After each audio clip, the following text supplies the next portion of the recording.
Tyrone is going to be 15 minutes late, so we have to have Dan or we. Dan is not coming, then we won't have a forum. We can refer to choose the other information items and the other items along with that. We can't approve the minutes and we can't, so we can get them. But we can move past that. So for example, if we can do public comments, we can do the information items, we can do staff reports. All right. We can't do the approval and then consent agenda. Those we can do.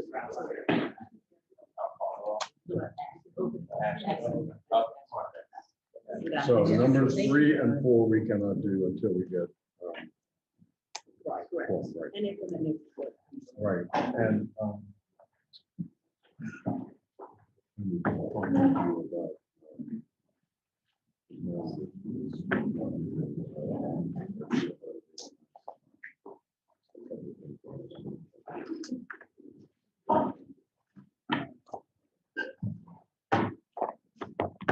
okay, so we have 1, 2, 3, 4. But we read one more from executive, one more from executive. So we don't even have a forum, majority of like bodies. Yeah. Nope, don't even have a moral But we have neither. as opposed to our special.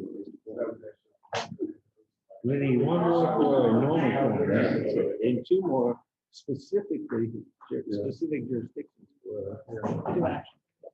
So, Ms. Chair would be up to. Well, I'd just like to point out that the city of Richmond is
deal with things we have to vote on, which is number Roman numeral 3 and 4 until Reverend Nelson gets here to give us the voting quorum. But I'd like to call the meeting to order and do our introduction. So I'm Ben Campbell. I'm the chair of the board of GRTC, represent the city of Richmond. Bonnie Ashley, City Attorney's Office, City of Richmond, and General Counsel to GRTC. Julie Tim, CEO of GRTC. Todd here, Henrico County. Lincoln Saunders, representing City of Richmond. Gail Charles, City of Richmond. Jim Engel, Chesterfield County. Gary Armstrong, Vice Chair, Chesterfield County. Tim Bond, Chief Credit Officer. Anthony Butter, Sam State Director of Planning and Scheduling. Danny Wagner, GRTC. Adrian Warren, Chief Development. Ridership.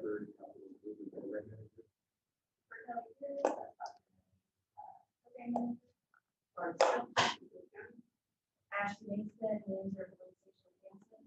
Tom Thompson, Director of Procurement. Richard Hankins, RK, Transit. Mike from Hero, Director of Communications. Tony Berg, Director of Maintenance, GRTC. John Lomos, IT Director. Cheryl Adams, Chief of Staff. Good morning, I'm Susan Miller, thank you, Director Brown. Charles Rydell, President of Chesterfield. Gary Trujillo, Henrico County. In Brazil, media transit. Marvel Scott, President of APU. David Darby, GRTC. All right, thank you all.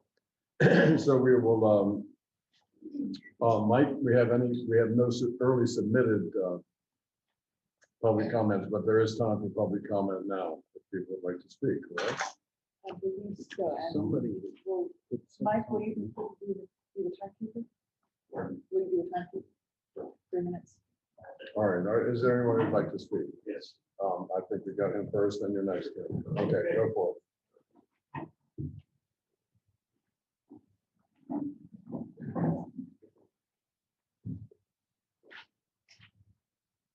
Good morning, thank you. Good morning. I'm Charles Rydell, I live in Chesterfield County. 14 years ago, the Richmond Area Metropolitan Planning Commission organization published the Richmond Regional Mass Transit Study of 2008, for which the GRTC at that time played a prominent role, particularly through the leadership of Planning Director Larry Hagan. The executive summary of that study concludes with this mandate. To move ahead will require the cooperation and coordination of all jurisdictions in the region. The public, planning bodies, and elected officials will need to adopt the vision of the transit future. Finally, this call to action stated, they, the leaders of these jurisdictions, will need to grant to the transit authority, that's you folks, the right to comment on development proposals with the goal of assuring that efficient and effective transit service can be provided. With that mandate effective today, GRTC will be commenting strongly on Chesterfield County's Upper Magnolia Green Plan,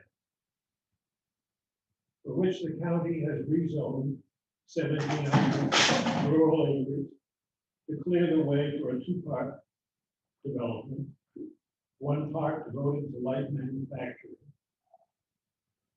aimed at bolstering the county's tax base, and the other part given to commercial and residential growth, as well as to new schools. In discussions of this massive project, one subject has been glaringly absent: public transit. How to get people into and about these very venues activities. It is, however, projected that this development, when it is completed, the state and federal agencies will come up with enough funding for Chesterfield to extend the Poway Parkway down to a junction with Ulster Road. This extended Poway would bisect the two parts of the Upper Magnolia Green project. The result is clear: no public transit, thousands more cars. Meanwhile, in Henrico County, you would be called on to comment on the Green City project. We're out of time here. You should cut me off. Sorry, we apologize. It is a 3-minute limit. If you have written comments, we can submit those into the record. Thank you. Thank you. Mr. Fiscal.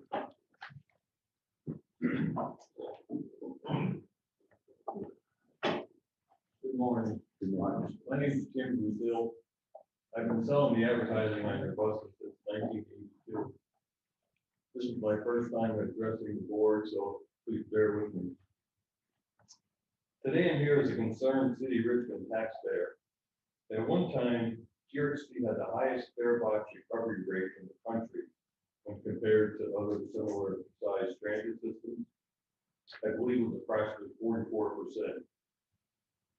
As a result of the current free fares and no advertising revenue, that recovery rate is now 0, and you are 100% taxpayer funded. Your annual budget has increased from $48 million in 2018 to over $58 million in 2022. All this while carrying fewer passengers. For this reason, I believe bus fares should be reinstated. GRTC should be managed as a business offering a product. A zero fare can be interpreted by the public as the product has no value, and that's not the case. Charging a reasonable fare will allow you to focus on your customers that are using transit to get from point A to point B and are not simply riding the bus because it's free. This revenue will help offset the ever-increasing tax subsidies. It'll also make it easier to provide accurate bus ridership data. I also encourage you to restart your advertising program. It's not something we'll be involved with, but it should be done. The abrupt suspension last October has resulted in a loss of revenue of over $500,000. And you still do not have the revised advertising policy. GRTC is the only system in the state that has this issue.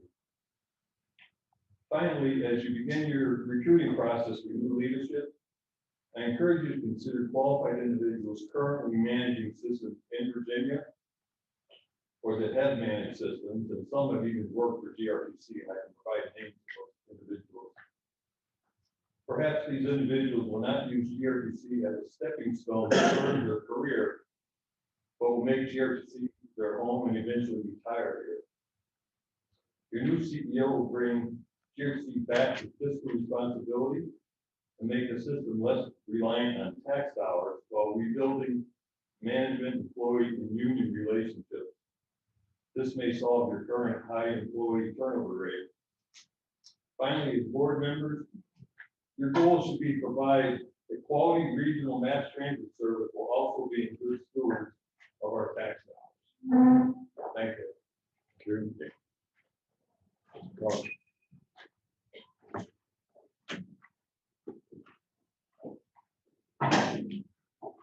Good morning, my name is Marcus Scott, President of ACU Local 12, and I'm here to address the safety problem. Management did come to us with a proposal. The proposal was an unfair proposal, and the reason the member rejected it was because it's like taking 2 of your kids to the ice cream shop, and you only get one of ice cream, when both of them have the same account. That's why that member rejected. Thank you. All right, any further comments, public comments? We're going to move on to information items now. And that'll, I think, Adrian Troy is going to do the micro transit.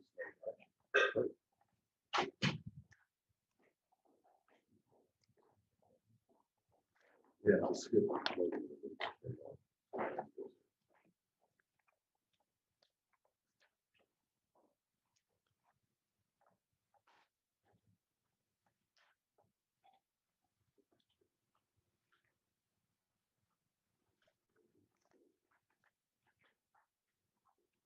We don't have page numbers today. That's it. Okay, no page number, but we do have this. It is in order. But, Yeah, we're having trouble getting this thing lined up. So, there we go. Here's Mr. Nelson. Why don't we, Adrian, since we're here, let's just pick up the right place on the agenda. Now that we have a quorum here, I'd like to get approval of the board minutes from June 21st. Could I have a motion to approve, or any comments or correction? So moved. Second, please. Second. All right, it's been moved and seconded to approve the minutes of June 21st. All in favor, say aye. Aye. Opposed? Minutes are approved. Second thing we have, If I might, Mhm. when we have, unfortunately, we had some issues with our last board meeting where it was having trouble hearing who would be the first and second. So before we move on, I would request that we could repeat the name of the person who made the motion in the second. So we can make all sure right, that was Gary, that was Mr. Armstrong, and who was second? Mr. Cole. Mr. Cole. Thank you, Sorry, thank you. Consent agenda, we have the insurance renewals, pretty straightforward. Is there any comment on that? Go ahead and move the motion to approve the consent agenda. So made, Linda. Second, Uh, Tyrone Nelson. All right, moved and seconded, we approve the consent agenda. All in favor, say aye. Aye. All opposed, it's approved. And thank you, Ms. Torres, for ready. Thank you.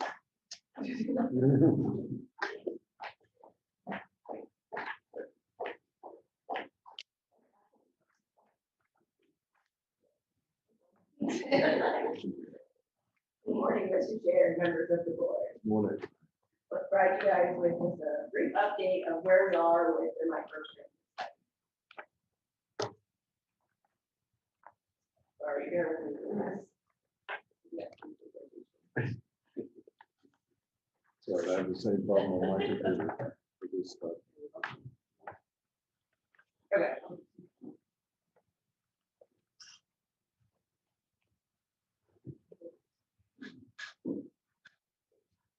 Yes. Perfect. Okay. If you want to refer to your packet, I don't have anything, so every other note would be in there too. There's your right. All right, so I'm gonna have a recommendation for you for every other page. Really. A little bit of background. This is part of the CETA FY22 funding, where we presented a regional public transportation plan. And there was a recommendation to also include a microtransit study. And this is great for consideration for the rules for an additional complementary to our current fixed route service for another mobility option. So what's been completed so far, we've done a public survey, we interviewed 6 agencies operating microtransit, met with current regional microtransit operators, analyzed existing conditions, and we conducted workshops with most of the jurisdictions within the NCO. It's a 3-step process. First step was zone identification. Next step is zone evaluation. So using the matrices of various variables once the zones were identified, and putting them on the top one. And the next one is service design. We'll get into how that's kind of separated based on what area.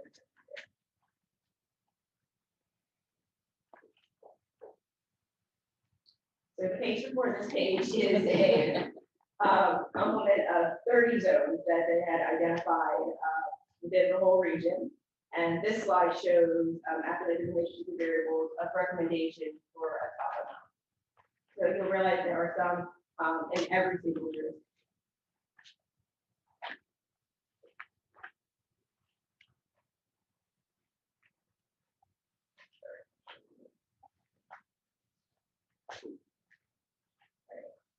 The page before this one makes a suggestion that the zones that are closest to our current fixed route system to do a in-house kind of turnkey, in-house operated special operation for service. In terms of that is that we already have a decent complement of deadhead within our service area. And this gives you and the breakdown of costs, ridership, and vehicles that go within the full span. So this is City of Richmond, Chesterfield, and Henrico County. There's a range of costs from $3 million to $5.6 million. And the purpose of the range is that when this starts off, word is not spread yet, demand has not increased, but we're assuming as it exists, as we put Sean, there'll be increased demand, which will increase the need for vehicles. So it has a range, ridership will increase, and of course, the cost will go up with it as well.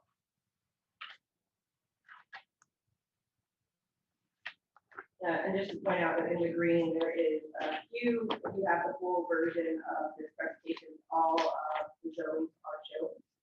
In this particular cost summary, they use one called scenario 1 short pump. There's actually 5 short pump scenarios that will be provided.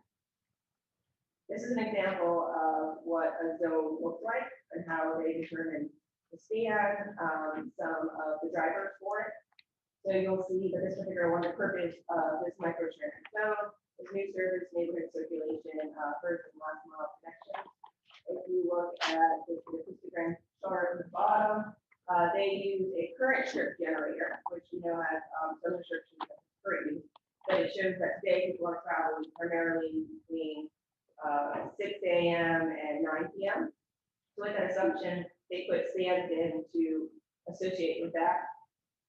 You also see on the right that they have the service area characteristics. And so if you look into the zones within your own jurisdiction, you can see how this is profiled. Next one, recommendation for the more rural jurisdictions is to do a third-party operating service. This is the associated ridership, stands, vehicles, and estimated costs go with it, same as the ones that are within our current deadhead service. They have a span of, assuming there were only one vehicle starting out, but it increased as we go on. This particular one has a few recommendations. You'll see some that say the county itself.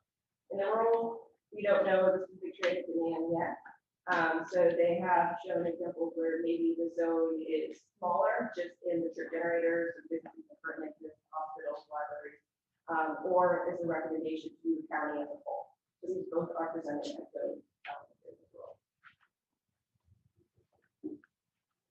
And this is an example of the, I'm not going through it, but this being sort of Ashland, same sort of zone profile as the one within the operated model.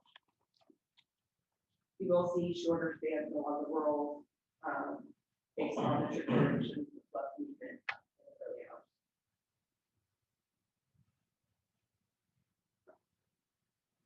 Right. The only thing that is missing on slide before this that I will highlight is it does show a matrices of success.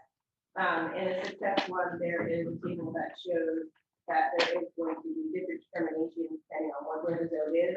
For example, you wouldn't expect the same success in terms of ridership in zone for, let's say, Powhatan versus something in more of a suburban urban area in Rider County. There's just not enough individuals to match that. So we do have a tiered version of success, and that does not exist yet. That is something that will be refined as we see success go. This second to last slide shows the cost summary. This is the breakdown if you were to do everything. The recommendation is, of course, we will be piloting.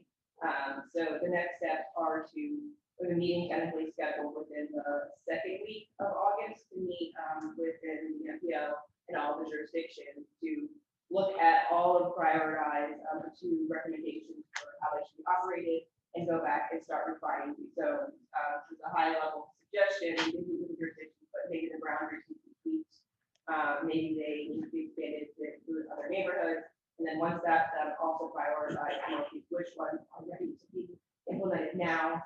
And then also we are going to do a phase 2 in terms of study to help get technical assistance for support within FY23 to implement this. If you guys have any questions, the goal is to pilot in FY24. Adrian, thank you. So is this essentially an on-call service, or is it kind of a fixed route, regular run with smaller vehicles? It's on call, and right now I think we have the max about a day ahead of time. But it's a little bit. So is it on call on a fixed route or on call in a fixed Anywhere blob of region? Yeah, in that. within that zone, yeah, and you are limited currently. There's overlap within the jurisdictions, but the state and your to operate. A lot of them do, especially in our current operating system, overlap like fixed routes. What size vehicles are we thinking? They're vans. And this is, so you're looking at 6 in the morning to 9 at night. There's that particular one I may have said that was the highest level, but a lot of them Sorry, let me go back. There's 300 hours. This one's 6:30 a.m. to 12 a.m. and that's Ashland. Yeah, So you can assume some of the other ones that are more urban are about the same. and you say it's gotta be a 24-hour advance? No, I think that was kind of the max amount. Was 24 hours. That in the cost. Day before, There you go. okay. Any further questions? Yeah. Yes, Mr. Chair, members, it's really still very conceptual at this point. I think it's a very solid step forward in putting micromobility in this region. I think it does offer a little bit of different scenarios depending on the underlying land use and the population. We made a very strong effort to make sure that since this will likely use some form of CBT money, that there were options to look in the rural areas where standard transit, normal fixed route transit just doesn't operate well. I really want to compliment the team for bringing forward opportunities in those rural areas to see microtransit in both a very small confined area as well as countywide, similar to what's being done in Chesterfield and in Hanover now with the 5310 program. We don't know whether or not moving forward these would be entirely funded by GRTC, partially subsidized by GRTC, or would go under state of other funding sources. But it gives us a momentum and a direction to try and create a more integrated mobility solution for the region. So I want to thank the team for working very hard for this first step. Thank you. Adrian, Yeah. could you go a little bit more into the sequence of next steps with stakeholder involvement through what one? Yes, I think there's 4 dates out there, between the 8th and the 10th. The NPO is trying to coordinate for all of us to get that together. So within that, the current agenda is to get them updated what we've done, and then kind of get into a more granular level of what those zones are. So we'll dive into the maps, see what the current boundaries are, and maybe they have recommendations already. And once those zones are prioritized, we will come back to the board again, and tell you guys the priority there. And next step after that is then the scope ready for what the implementation steps would need to be to get it that fight or ready to pilot whatever is approved for fire. Thank you. A lot more work to do. Any further questions? Thank you very much. Next is Raquel. I think we've got our essential transit infrastructure investment strategy. Mr. Chair, if I might, before she begins, we put this in as an information item. And when I went through and read the meeting minutes, this might need an action. I bring that before because in the meeting minutes, we discussed this plan last month. The board approved only the FY23 portion of it and requested that we come back with a larger proposal for the out years. So the full plan wasn't adopted. This does provide a larger plan, probably should have been included as an action. And I apologize for that. So you can take action today or review this information today and take action next month. Okay, thank you. I would prefer to take action next month, not having a chance to review this before we got in here today. I would just, we could get that out there. Okay, thank you. But she's going to present it now, right? Perfect, that's fine. I just meant Please do that. for action.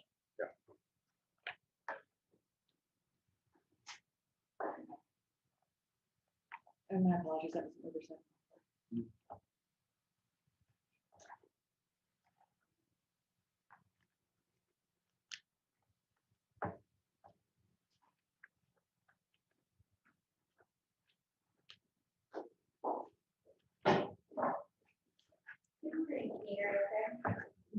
Hold it down.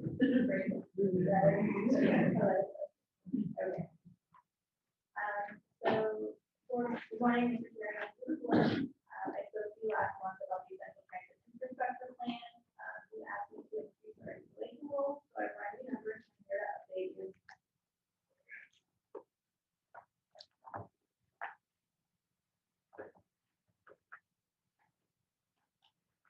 I believe this is having the same issue as the last one, every other page on the screen. She's good. Yeah, this is right back. You missed calls. It was there. Oh, was there? we want to state that the one that she's showing is slightly different than the one in the packet. Yeah, so let me just talk you through what's going on. I know it's there. We'll work on it. This month is for technical difficulties. We have a missing executive admin. The team will occur, and sometimes you don't realize exactly how much you run and miss on until you're not available to. No kidding. Yeah, we all know what Jen is.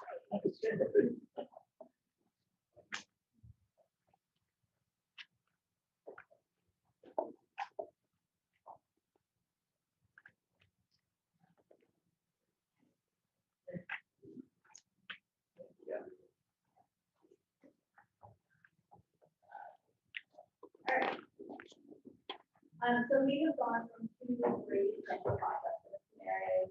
The table will monitor what we talked about last month. They have installation goals, especially in shelters. The monitoring includes all of those installations plus site improvements. There has been a little bit of limit of the numbers since last month. 2 things happened. We mentioned Alex coming back, he's helping refine my construction and concrete costs. We also don't know if we can use a little bit based on our very recent experience with projects coming back. But we're going to talk about the aspirational scenario. This is our new scenario, 75% installation goals. This comes in at $28.6 million over the next 5 years estimated.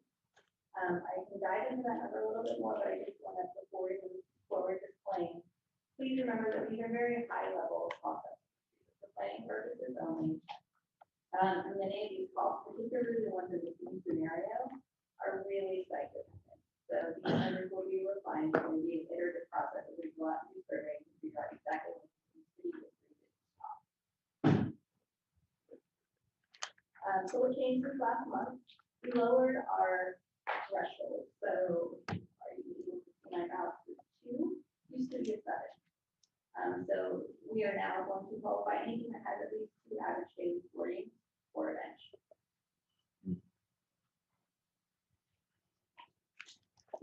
So I showed you this map last month, just to recap quickly. These are local stop survey by the GRTC back in 2019.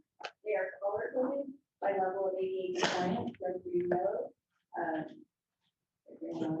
Green is ADA compliant, yellow is some improvement, and red is significant improvement to be brought into ADA compliance. So I've applied the same color symbology to our next set of maps. These are the stops that qualify for EPI installation under our new installation. So you can see that we have 184 stops that qualify for a shelter. We'll need to install at least 160 meter goals. We have 614 stops that qualify for a bench, and we need a little bit more than that, 627 meter goals. So when we were dealing with our lower installation goals, we had a little bit of flexibility. So if we didn't have necessarily the budget, we found a big construction project, we pivot or target stop, and look at something that was more installation ready. What these maps show you is that we don't really have that flexibility anymore with our higher goals. To meet our goals, we need to install everything that's on these maps, which necessarily is going to include some holistic site improvements. We're going to have to get these stops installation ready. That just means that we are going to coordinate more, absolutely. So I will consider this a risk with more consideration. Our more ambitious ADA improvements require a higher level of storage coordination. We are also going to have to partner and do some additional grant funding applications. I left a couple of words from last month because I think they're still very relevant. Our funding challenges are more difficult, obviously, from the higher cost. The current manufacturing climate definitely still there. Supply chain delays, inflation are still something we have to meet in our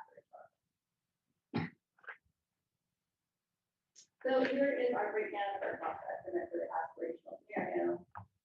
Please just note at the top, the increased quantities in the installation. Got the regular maintenance in the middle. And at the bottom, you can see that really the driver with the big jump in the threshold is that category of ADA improvement. So that's really what's driving our big jump upward. I do want to dive into that in my last slide a little bit. We estimated for our cost, essentially a lane cut on steroids. we acknowledge that for a site like this, we're going to have to do some extra work to get a landing pad. But we don't operate in a bubble. Obviously, we can't just drop in a landing pad in the middle of this. We're going to have to partner with the jurisdiction, either piggyback onto your existing construction project or coordinate and apply for new grants. So something akin to this, the original project that I referenced last month. What we'll need to do to actually do these very ambitious goals, which we are excited about. Thank you. Any questions? No. So I think it's somewhat interesting. It would be really like to, and maybe it's locality by locality, sit down and go over this. I mean, if I look at the areas in the city where we have the highest concentration of ADA level 3, it's Holt Street. We currently have I don't know, $40 million planned multi-phase project to address Holt Street, where I would hope included in that was significant ADA improvements. And I would be interested in understanding how that could potentially relieve the pressure on this budget. I mean, I'm still seeing essentially that buses and shelters and benches are comparatively a smaller portion of this aspirational investment compared to the ADA improvements. And I get it because, when I look at your diagram, I mean, that looks like it's something that is, in essence, a complete street project, not a bus shelter project. I mean, that's a locality infrastructure improvement priority.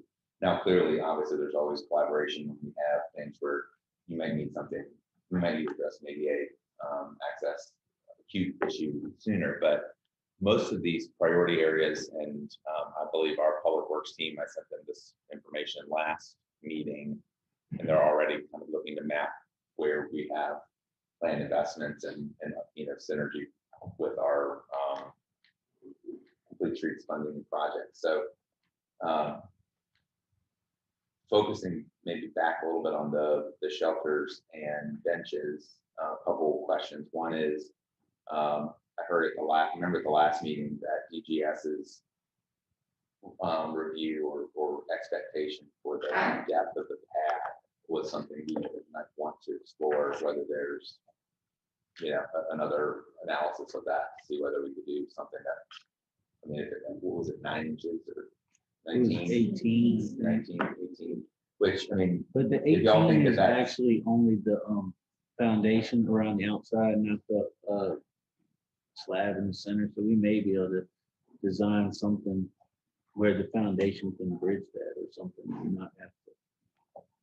I know it took a long time to get the first one approved, and I'm certainly no engineer, so I would defer to experts on that. But I guess looking to Julie on this, and appreciate being able to defer action on it. But I mean, clearly we need to address the EA. But if we can work with localities to address the high priority areas and shift more of our potential GRTC funding to, kind of a full expectation of stop amenities. I'm just continuing to try and ask that question, right? I mean, how do we, I get there's always going to be unique locations, but where there's an expectation that we have some sort of stop amenity at as many stops as possible, if not 100%. Yes. So absolutely, I couldn't agree more. I think that I've talked about this for the past couple of years, is the transformation of GRTC in this region and how we address our mobility issues and our connectivity, where GRTC is, in the past, has been more responsive to the needs of the counties and the cities by doing what they're asking, versus now I think we're looking to be more of an agency that is leading the way in transit and being a little bit more aggressive or proactive is the right word, a little more proactive in getting these types of essential infrastructure in place. But it will require a working group or some kind of interagency interdisciplinary team to make sure that we stay coordinated and that we're not double paying, county on one side, GRTC on one side, who pays for what part, integrating these projects together. Having this plan is just that first step. I couldn't agree more that it's going to need a lot more collaboration between the county and GRTC, between the cities and GRTC, to put this in place, and DOT absolutely has to be at the table so that we can have the concurrence on the engineering principles. So I'm just repeating more or less as an affirmative what you stated as a question. Do we need more collaboration? The answer is absolutely yes. What I'm hearing is that we, knowing what we're talking about here, we can build our goals more into the normal planning process and capital improvement process that the counties and the city go through, so that these things aren't operating separately. Does the, if I'm just hypothetical, does the city have the authority to install a shelter for GRTC? That's an interesting I question. mean, if we were literally going through and doing our whole street improvement project, we had shelters strategically where we think they're beneficial as part of the project, whether that's a cost share or not, but we work it in so that we're not laying concrete and then drill, we're breaking it up to solve a shelter. Adrian, I see your hand. I just want to speak to because the coordination that has been happening, and even the whole street project, for example, the city actually is really great with including us even in the 30% design. And they include bug outs and plans for shelter improvements within that. But historically, we end up paying for the shelter. I think that they could put them in if they looked at the cost of the project. The county. And similar with the Rancho County, they do include us in all of the projects for example, Broad Street is happening right now with all the sidewalk improvements. I would say the downside of those projects is far out. So I'd say the big push as far as the next steps would be for additional funding that has not already been applied for the bigger projects. I think to really to your point, there are a lot of projects that are already. So what would be a next step to actually form a working group and begin that coordination? Is that something that you want to do at the staff level or something that you want board participation? I believe that we're going to be taking up an issue later this meeting on board committees. So if the board does adopt a board committee, this would be something that you would be able to take up in the development committee at the discretion. I definitely think it needs to be done at a high level staff position with the counties and the cities, including the GRTC staff. Possibly the same with the TPO and the CBTA have a technical advisory group. GRTC probably should have one as well, or just lean into those groups with these assets, which is what the team has been doing very effectively now. Right. And Would so we be able to put a committee member on that's not a board member that is from each jurisdiction that actually deals with that as part of the committee instead of a board member that has to then confer with the staff member? I think it's fine if it's a staff level group that's just reporting up, and it just feels like yes. maybe between now and the next board meeting, et cetera, see if there's any kind of enhanced synergy that changes anything you want to consider adopting as a multi-year plan. I would say that we do have that now. Adrian and her team do effectively with that. They just don't do it formally as a committee of the board. Regarding specifically the question that Adrian was answering, yes, it is the city and the county's right away. You can put anything that you want in. The reason we implemented this plan and the reason we implemented the shelter and the stop plan and where they go is to make sure that when the cities or the counties want to act proactively with guidance and input from GRTC, they can do so quickly. Our challenge is that the cities or the county want to put in a stop that maybe is on a near side of an intersection or a far side of an intersection, and they haven't coordinated with where our buses can operate safely and effectively. If they act independently from us, it can challenge our operations and our safety. That's why we're moving forward with this, to be able to have something in place where the cities and counties can work proactively in coordination with us, making sure that we have safety as the forefront and connectivity is part of that. All of the things that you're talking about, having a board committee, having a technical advisory committee, these are things that I think are absolutely essential to advance the essential infrastructure plan, make sure that we do it efficiently and effectively. And Adrian is the absolute right person to be leading that with Dr. Olmsey. So Adrian, do you feel like it's an easy conversation to coordinate with TPO and CBTA's PAC to explore all of this as well as our individual jurisdictions? Absolutely, yeah.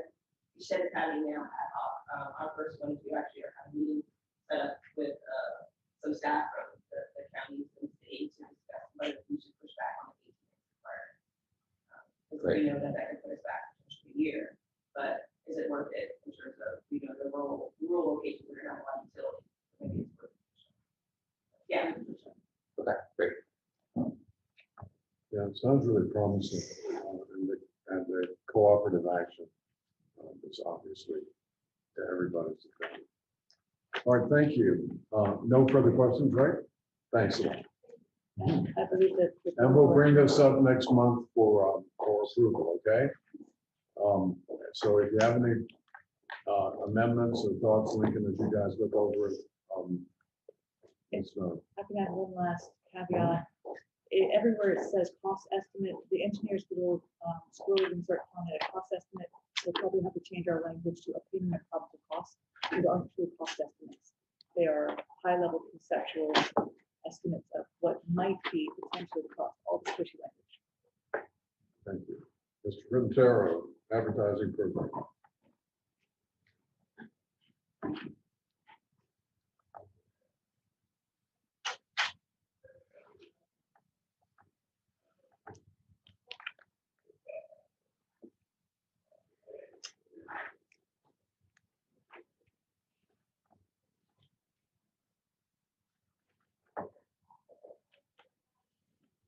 Good morning, Mr. Chair, members of the board. When ongoing litigation prompted us to suspend our ads on buses program back in October, the board expressed concerns about losing revenue and requested a plan to bring them back. I just wanted to let you know that we are in the process of reviewing that program and policy, and that we expect to have a new plan in place by this spring. Any questions? Okay, thank you. Recent and upcoming procurement. Now,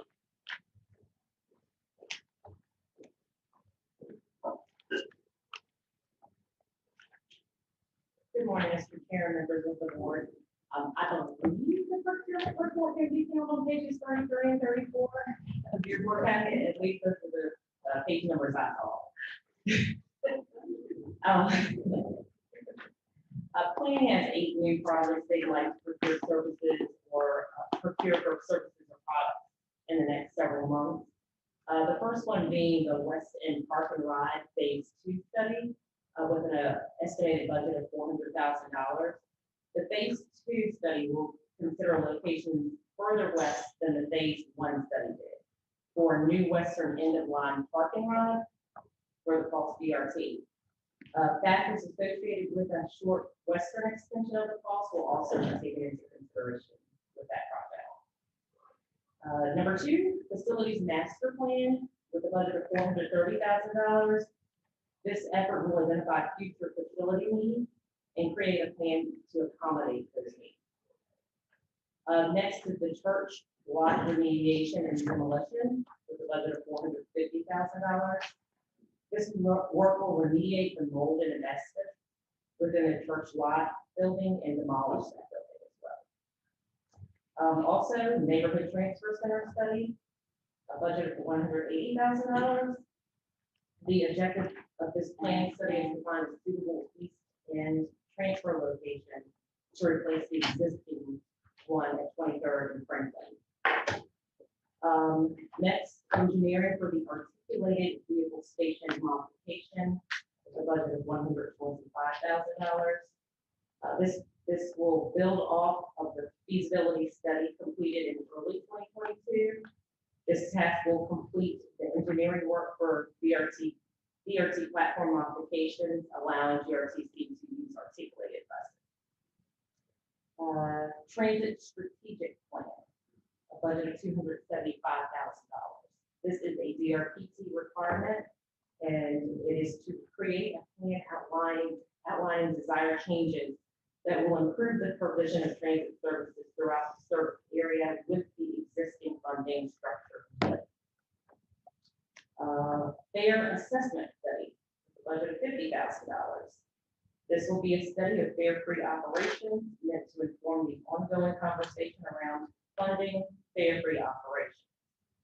And lastly, bus stop infrastructure, and that budget is to be determined. This procurement will provide a contract vehicle to purchase bus stop infrastructure, including shelters, benches, and trash. This is the end of my report. Are there any questions? Thank you. Thank you. All right, staff reports. Mr. Carter, safety performance.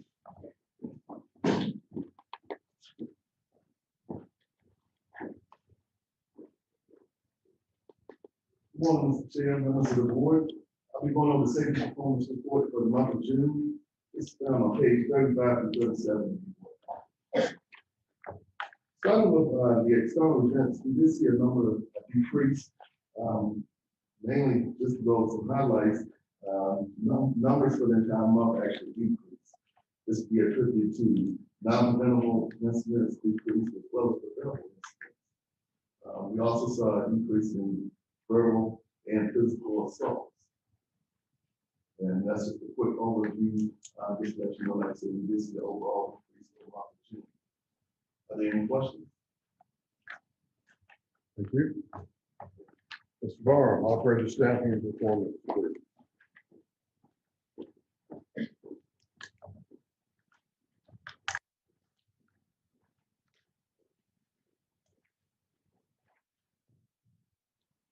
Good morning, Mr. Chair, members of the board.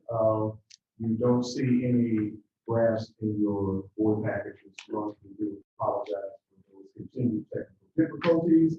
But be that as it may, I can tell you that the current trend for our current key performance indicator is pretty much consistent with what we've been tracking the last few months. OTPs dropped about a percentage point or so, and the rest of the other stats are pretty much in line with the trend the last few months. As far as staffing goes, we're currently at 232 full-time and 27 part-time operators. We have 23 operators in various stages of training. 5 will be graduating in the next week or so. We have a class starting next week on the 25th. We're excited about that number. We're certainly going to have double digits to start that class. We're currently having interviews for the class that will start hopefully by the end of August. So our recruitment efforts are still pretty good.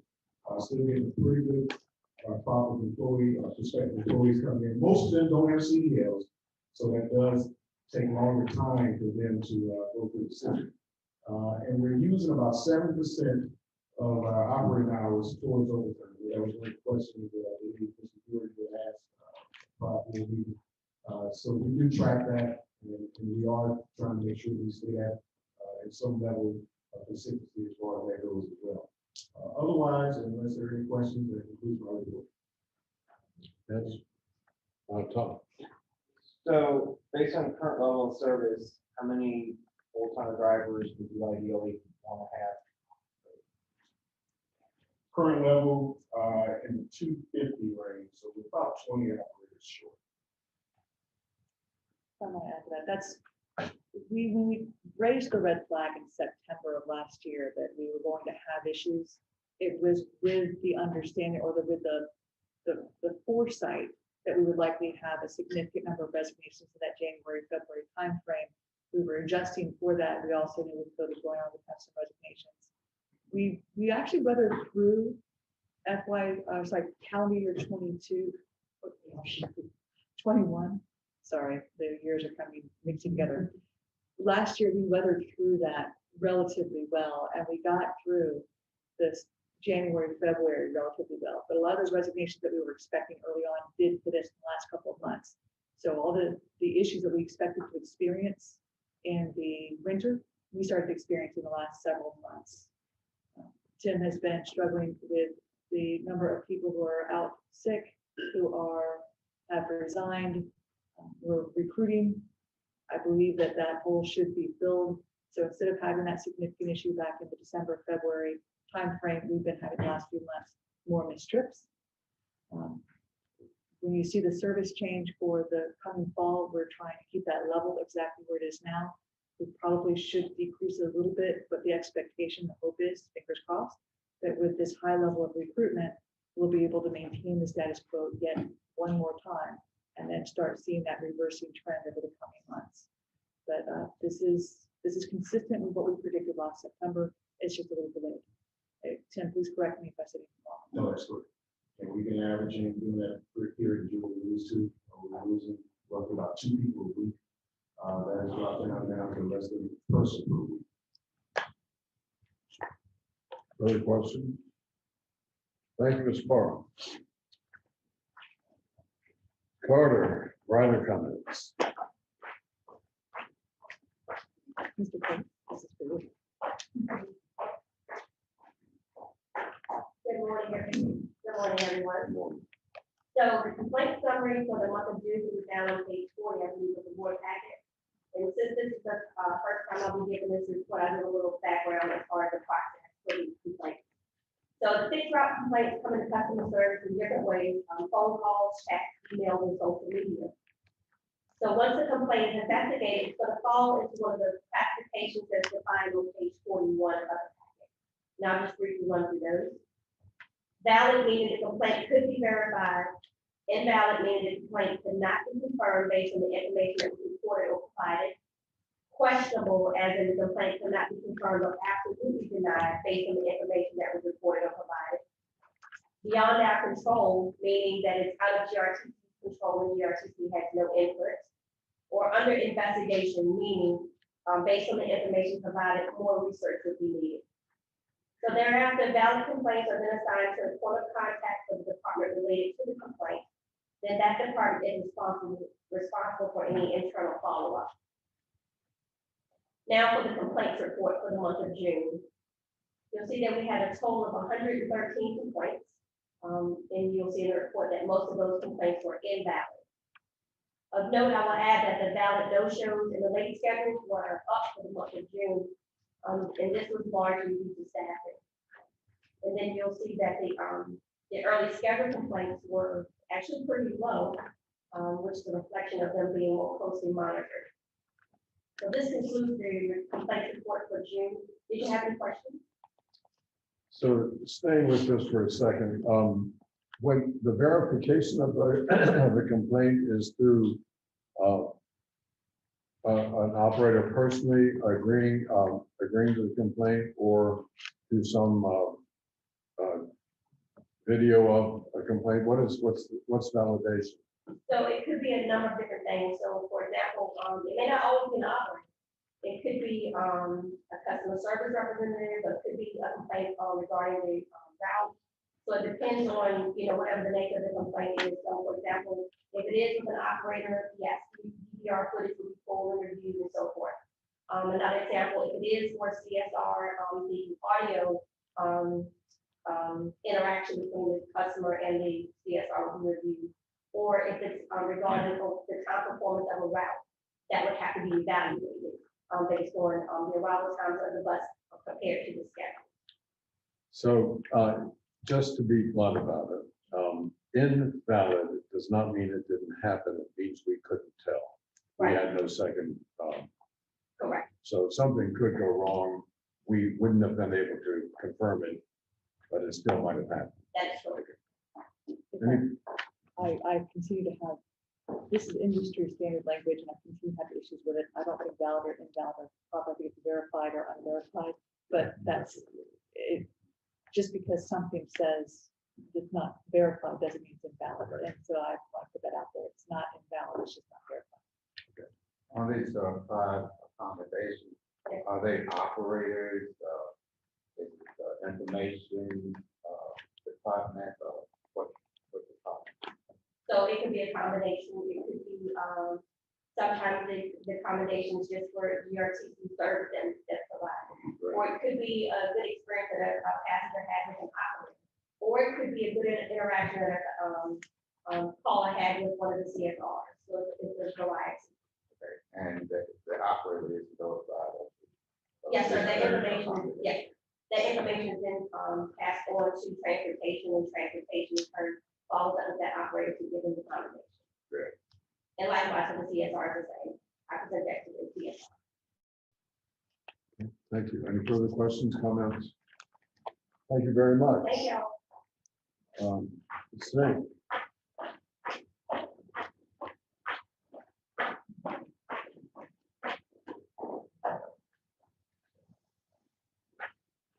Mr. Chair, members of the board. Oh, We'll start on page 43 of the packet. Recommend unanimous.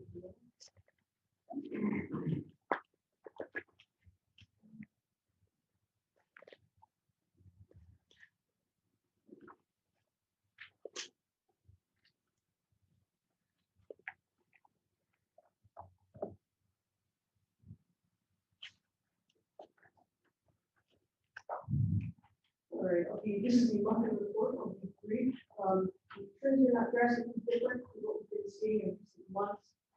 We do see some of the strongest post-COVID gains here in local fixed route ridership. You'll notice that 15% year-over-year growth between June of 2019 and June of 2022 is very notable. On the pulse side of the house, we're down approximately 20% the pre-COVID ridership this month.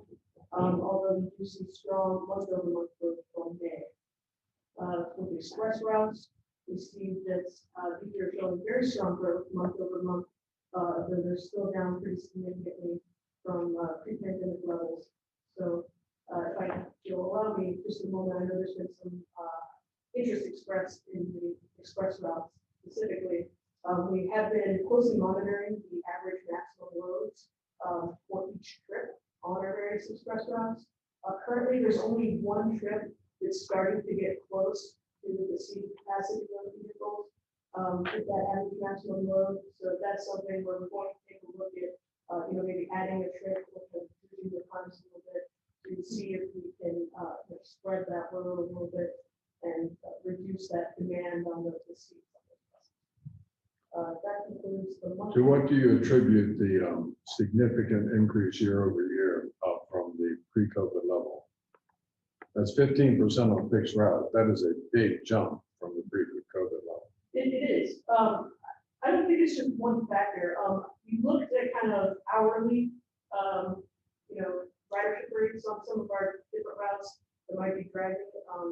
The 5 was doing pretty well. It looked like there was a lot of afternoon peak activity, as well as kind of between the hours of 9 and 11 at night. So I think that shows that service workers are maybe still using it a lot. Kind of on the pulse, we saw that might not be up 15% from pre-pandemic, but it is making gains. We saw a lot more activity in on the AM and PM peak trips for that one. So we're starting to do a little more digging to provide a little more granularity and insight with some of these numbers. I'm really looking to see if this is zero fare related as well as other major. 15% growth is a significant growth. We do have plans to kind of do a small study on zero fares. Yes, how do you, get the package? The automated passenger accounting system on the buses. Yeah, at the front, is it one at the back as well? Yes. Are you still, loading from the rear, from the center door, both? Yes. So you have passenger count on and off? Yes.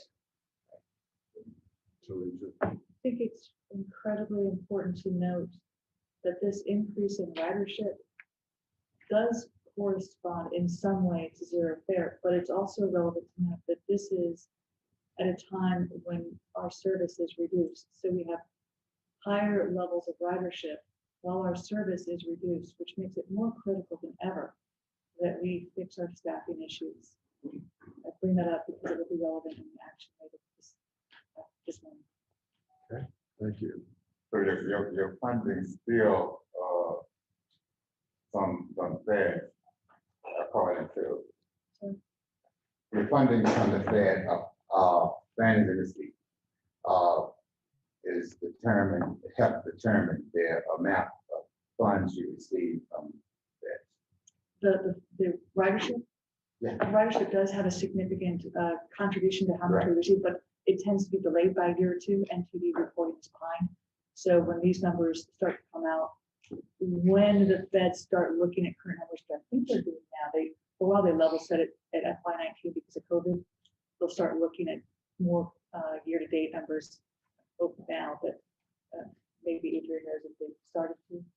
I don't think they have in DRT, the same thing. when those start getting assessed, when we are one of the few agencies across the country whose local ridership not only has returned but exceeded prior COVID numbers, we should see an increase in our revenues from the state and the feds. Thank you. All right, so quarterly report. Here we go on the vertical horizontal.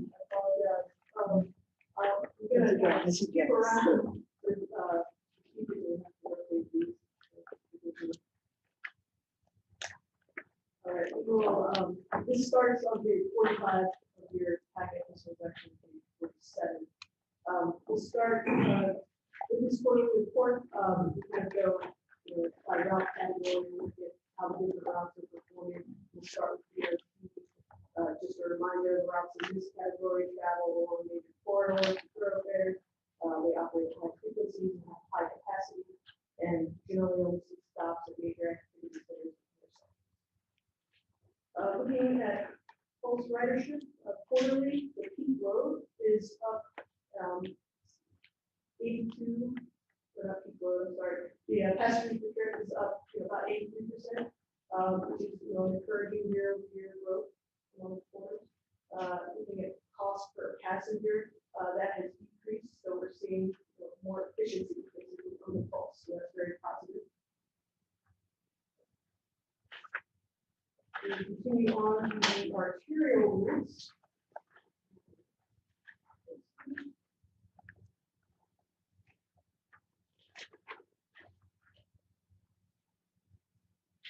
So as a reminder, the arterial category routes travel more than half of their alignment on major corridor thoroughfare. We generally have permanent stops at major activity centers. These are routes like the 1, 2, 3, that I like to think of as our heavy hitters. So in this category, also I want to mention at the beginning of this slide, if you're familiar with this, you may see some yellow and some red highlighting in some of this in the following slides. That kind of calls out certain metrics where a route is not performing as well as its peers within that category of routes. So it doesn't necessarily mean anything is wrong. It's just something that we kind of highlight in our attention to it, as we look to continuously improve the efficiency of our routes. So some things of note here, the 1s and the 5s are kind of leading the way in cost per passenger in the $3 to $4 range there. And the 1s are also leading the arterial group in passengers per trip. You'll see passengers per trip in the 30s and 40s for the 1s. We do have our eye on the 5 that is a very high ridership route. The passengers per trip is actually growing, even though it's highlighted in yellow. But that is a route that did see service cuts. So it's not surprising the passenger per trip is growing by 39%.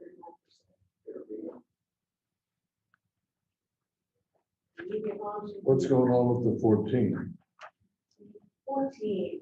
The 14, it shares a lot of its alignment with other routes. So it may not have a very high passenger per trip because at any given stop along this route, there's a lot of options for other routes. Someone could arrive to a bus stop and decide to take instead.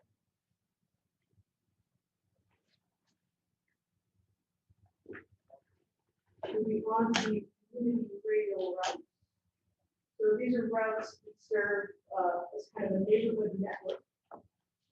They travel through neighborhoods for the majority of their service and connect neighborhoods to main corridors. Things to point out here, though small numerically, it's 77, we show a really large percentage increase in passenger per trip and a corresponding decrease in the cost per passenger. So it's running much more efficiently. You'll also notice, some of these passenger per trip levels, they may justify on-demand service of smaller vehicles. That's definitely something we plan to take a look at as part of our upcoming update to our fleet plan. Kind of looking at the 76 with 4 passengers per trip, that may end up being an appropriate candidate for something like that.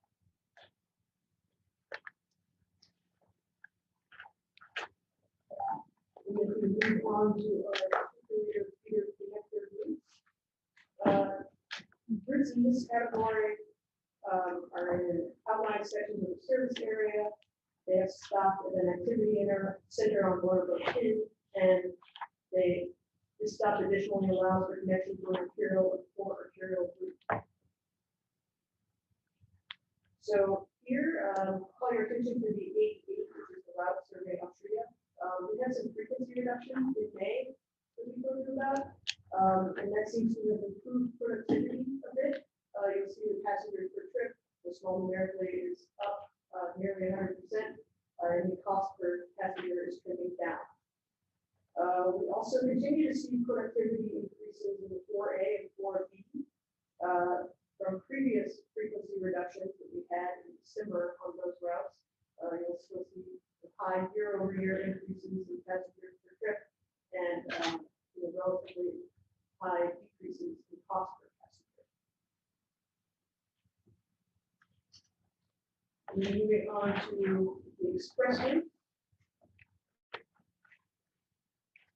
These are, of course, routes with an origin point, such as a park and ride that travel downtown through with no stops in between. Closed door service generally only offered, or service on the routes generally only offered during weekdays, peak hours. We'll draw your attention to the 29, that's the combined in regular route, or the route that we combined the previous Norco Express routes into together. Its productivities don't reflect the changes from all those routes added together, i.e. this starts just comparing the current 29 to the previous 29 from last year before we made that combination, so it doesn't take into account all the differences in ridership with the 23 and 26 other express routes in the current 29. So that's why some of those productivity numbers are a little off the charts to the 29. But it is trending up, as I discussed in the monthly report. All of our express routes are heading in the right direction, ridership-wise. Moving on to on-time performance. Our on-time performance for the quarter was 68%. And as a reminder, any bus that arrives no later than 5 minutes before its published schedule time and no more than 1 minute earlier is considered on time. We look at the kind of breakdown of that on-time performance for the quarter. You'll see that roughly 10% of the on-time performance is early trips, where the bus left too early. 20 to 25%, depending on whether you're looking at weekday or weekend, late trips. Operations are working diligently to address the earlies, because that is something that we have control over. Whereas, late, you may be stuck in traffic or at the mercy of people or some other issue. So we're working to address that, and if we can, improve the earlies, continue to improve the earlies, then we'll get a lot closer to our goal of 80% on time. How does this relate to the previous quarter? The previous quarter, we saw a slight uptick in earlies. We're working with operations to kind of pull some reports and get a better view into where that's happening, exactly what might be driving that. So overall, I believe OCP was down under a percent, I want to say. I have to check that. Any questions? Thank you. Oh, Todd. What's the industry standard for on time? You said the goal is 80. About that. Sure. It depends based on the mode. Different modes have different standards. Light rail will have, or commuter rail will have a much higher standard than fixed route. Fixed route does tend to be somewhere around that 80-85% based on the region and the local conditions. Thank you. Okay, thank you. Maintenance staffing performance, Mr. Bird.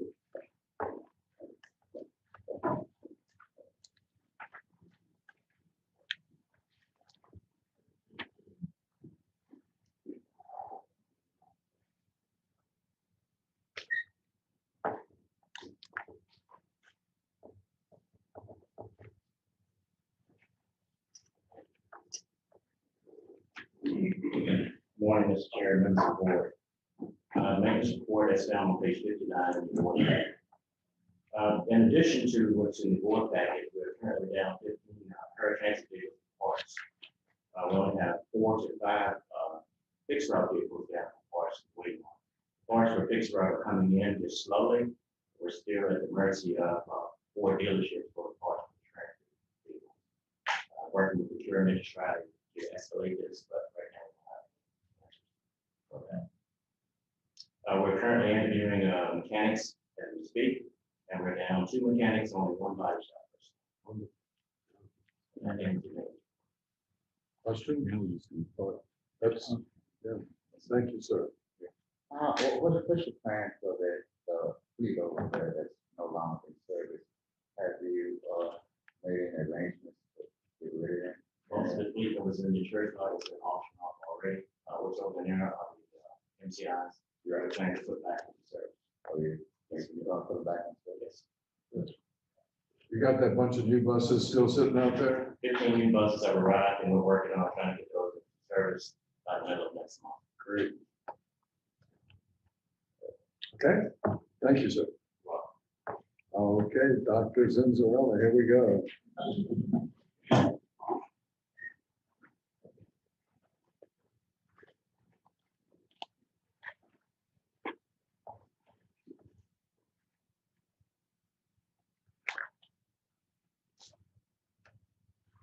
Good morning, Mr. Chair, members of the board. So the financial report starts on page 60, but I'm gonna kind of, focus on slide 61, which I've added this month is kind of the key highlights. So, consistency, the message we've said over the last couple of months, at least, for some of y'all who started in April as well as pretty consistent in our financial performance over the last 3 or 4 months. So revenues year to date are unfavorable to budget by $3.7 million, with a budget of $57.9 million, or 6.37% favorable, actually unfavorable.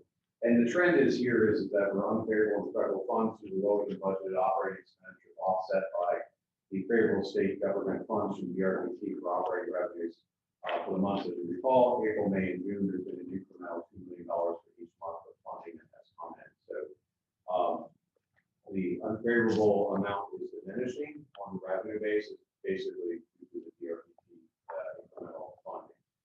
So the revenues for the details you can see on page 62 and 63, I won't go through there. The next category here is the operating expenditures, which are found in the slide from 64 to 77. So year to date, operating expenditures are lower than budgeted amounts by the amount of $6.3 million, or 10.81%. The year to date operating budget is $58.2 million, and very similar to the prior month briefings. The lower than budget expenses is primarily the result of the lower than budgeted headcount in the transportation maintenance administration areas.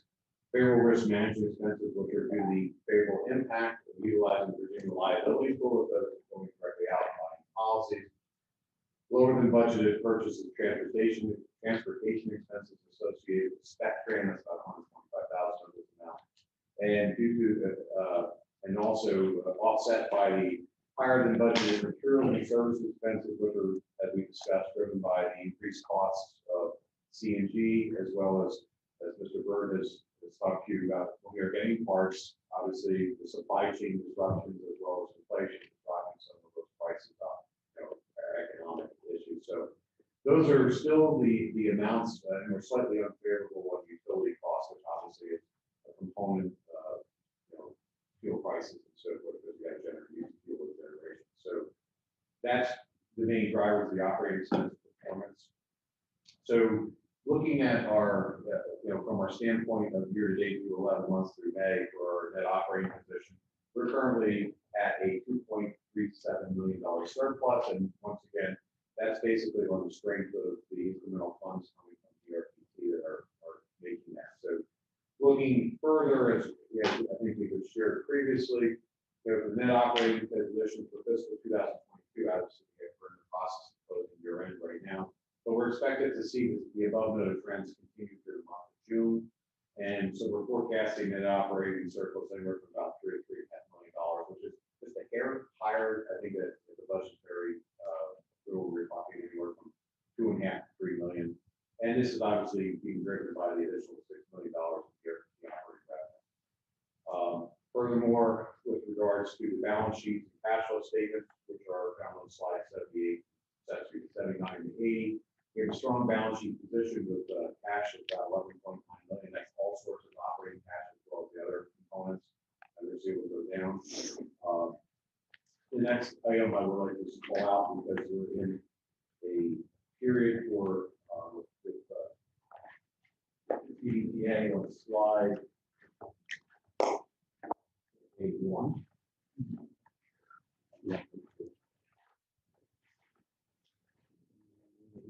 Slide 81 is the CDPA fund report. There's no front page numbers. I'll put that. They're for last. I got page number.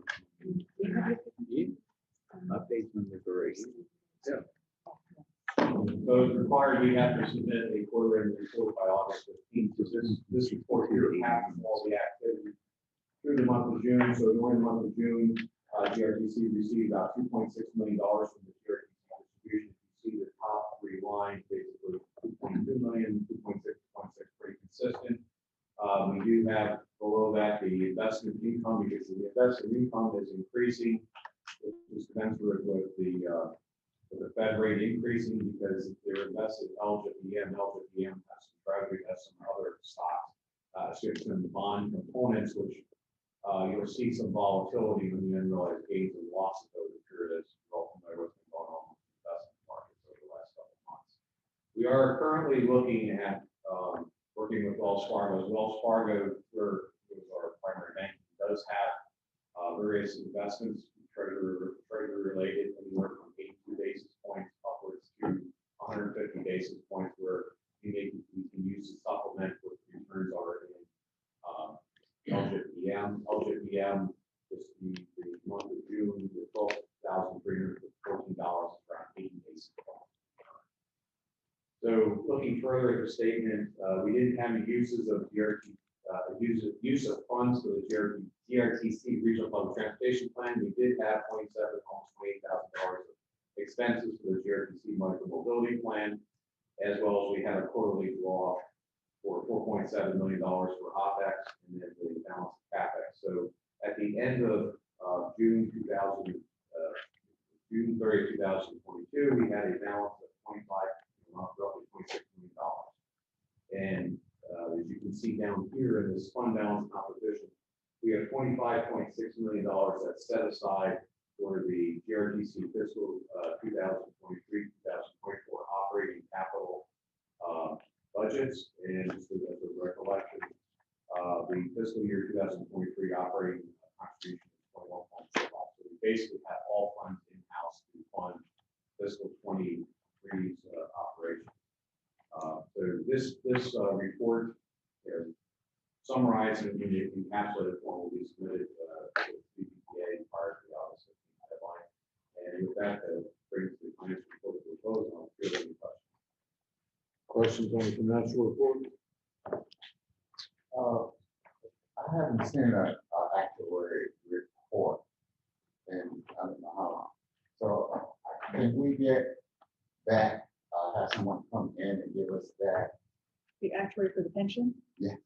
So currently, right now, we are in the actual report was prepared for period December 31st, 2021. We're currently in process of the ground editor for doing the audit for that time.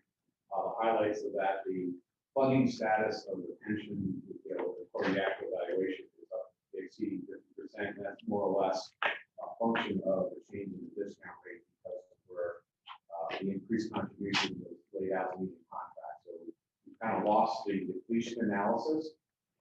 We were previously, the prior year was funded around 33%. By having the higher contribution, looking out, they take away the depletion analysis requirement, which the difference there is our expected return is about 6.5% each year for the assets. By not having a depletion analysis, we can use that 6.5% discount rate. Period of depletion, you have to use kind of like a municipal bond rate, which is 2.5-ish. So lower discount rate, lower funding level. those kind of highlights, and we can bring, our plan is once we have, the GRTC and RideFinders audits, our will come here and report to the board. It's scheduled for November 14th. We can also have at that meeting, go through the pension audit, or if it's done earlier, we can consider maybe possibly looking at the actual reporting. So at that time, it could be actually come in and give us this projection of her projection. Yeah. On that. We could have an owner come in and walk through the evaluation.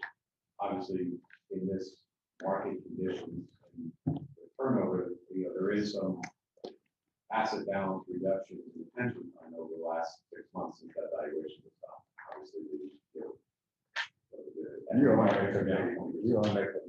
Well, I know. We can, if we like to, we can have Nolan come in and do a full briefing on the pension. I think that we should.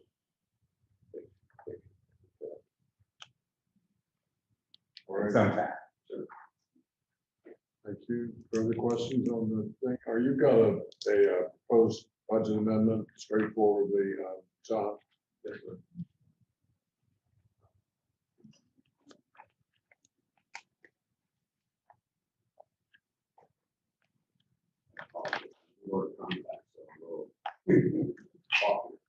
So the fiscal 2023 budget amendment for the operating contribution being adjusted for CPI-U. As you recall, at the May board meeting when we adopted the budget, we're utilizing the assumption for the growth in CPI-U at a rate of 7.5% for the city of Richmond as well as the counties of Hawaii and Chesterfield.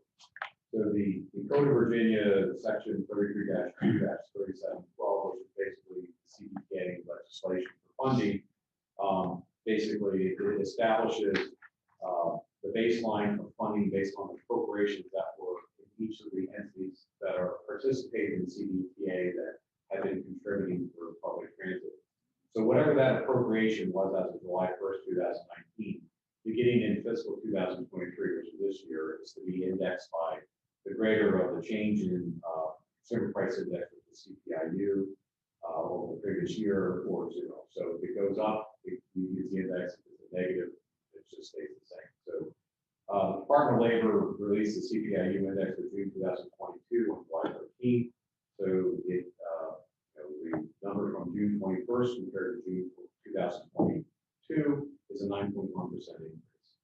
So in the table here, in the resolution, I basically highlighted, in the D box in here, the blue on the left is what we had the assumptions for the budget for the operating and capital contribution. The green is what's been updated for this new CPI-U at 9.1%. So the blue is the incremental. So in essence, it's for impacting the contribution to the city of Richmond is another 100 for operating is $127,322.50. County of Hawaii 61,142.40, and County of Chesterfield 337.04, and Richmond's capital piece is 2,755.94. So what our recommendation is that the GRTC Board of Directors approve and adopt a budget amendment to the previously adopted fiscal 2023 operating budget for the increase the operating contribution revenues by $192,169 to $13.1 million based on the. Okay, would someone move this for the sake of conversation, please? Somebody, Gary, a second, please. Second. Who is that? Tyler. Okay. So any question about this? All right, all in favor, say aye. Aye. All opposed? It's done. Thank you very much.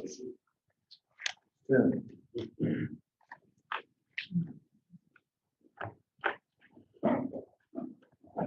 Stay with you.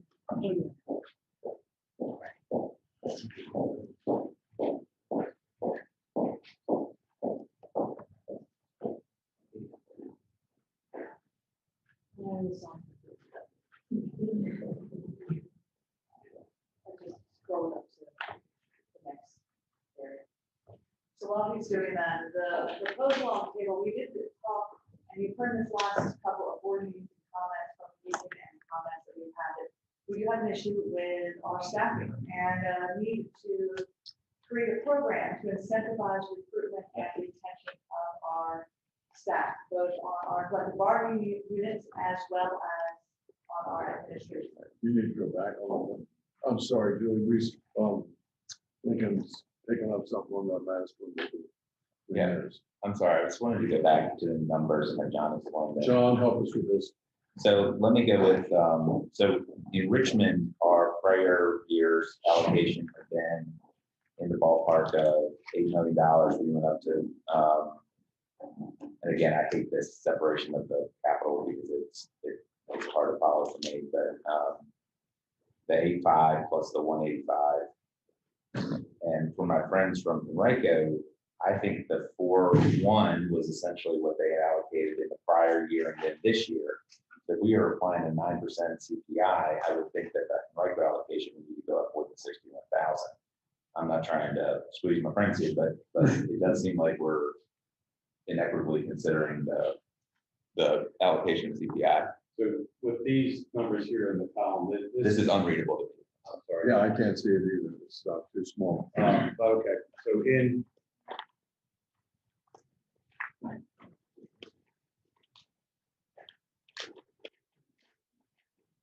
the starting point in the top line, it's still unreadable here, but we started with we went to the various budget books. This would be the fiscal 20 budget books. So we took what the appropriations were in the budget books as a starting point, and then we have the city of Richmond in the fiscal 20 budget book had a separate line item for operating as well as capital. So the next line would be for 50% of that amount.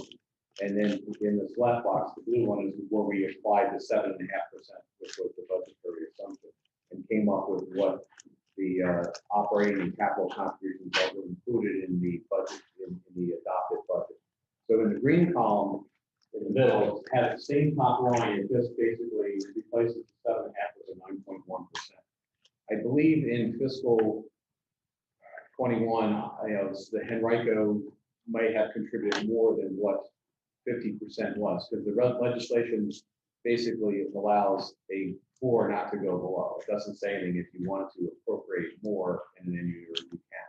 So what we're just, this whole document is a starting point with the fiscal 2020 appropriations and then applying them out.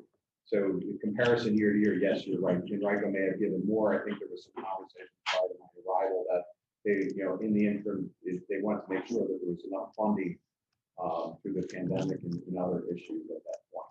But this is this is just a comparative of the legislation, this is how we adopted the budget, this is how the legislation reads, and this is just the difference of as we bring out the incremental operating revenue, bring us in sync with the legislation.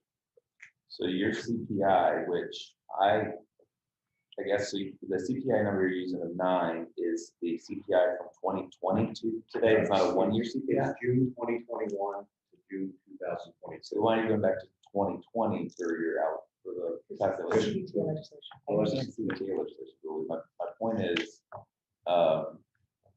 it was my understanding that the CPI adjustment was annually based on the prior year allocation. And so I'm just trying to understand the application of a 1-year inflationary calculation to a 3-year time period. If I can, I believe we need to get a legal interpretation of the CBTA legislation. Our interpretation of the CBTA legislation was that originally the budget would be adjusted to the FY20 amounts, and that this is the first year that amount would be required to be increased based on the CPI from the prior year. So there was no requirement to increase it. That was our interpretation. Now, if there's a different interpretation, we can come back and have legal look at it and see if it was, because it's the first application of it, you're right, there could be some different interpretation. I mean, it's one thing if you said, all right, what is inflation, what's CPI from 2020 to 2023 and 22, whatever, however you calculate based on the fiscal year, and say, always comparing that to the baseline of 2020. But if you're comparing it to, again, just the idea if we're using a 1-year inflationary estimate and applying it at 3, it doesn't seem to align to me. So we don't have to fix this right now, John, but if we can have a conversation. Just to put some color on there. So if you went and took the CPI, you factor as of the, July or June 30th of 2019, from June of 19 to June of 20 was less than 1%. And from June of 20 through June of 21 was around 5% the inflation. And then this year here, the June of 21 to June of 22 is 5.1. So cumulatively, it's about 15% from the original baseline that was set of the appropriation amount in the fiscal 2020 adopted budgets for each of the city of Richmond as well as the two counties. So then why are you applying 15% to the 2020? Because the legislation basically says is that the first year of indexing starts in fiscal 23. So theoretically, I think Julius mentioned this, that you're talking about our obviously from June of 19 to June of 20 was about 5%. So we lost a little buying power on funding for the prior year. I think that's, it is what it is, but that's how the legislation was written. We had other sources of funds from PM Flex, as well as ARPA, CARES, and so forth. So we went through, but cumulatively, it's about 15% from the outset.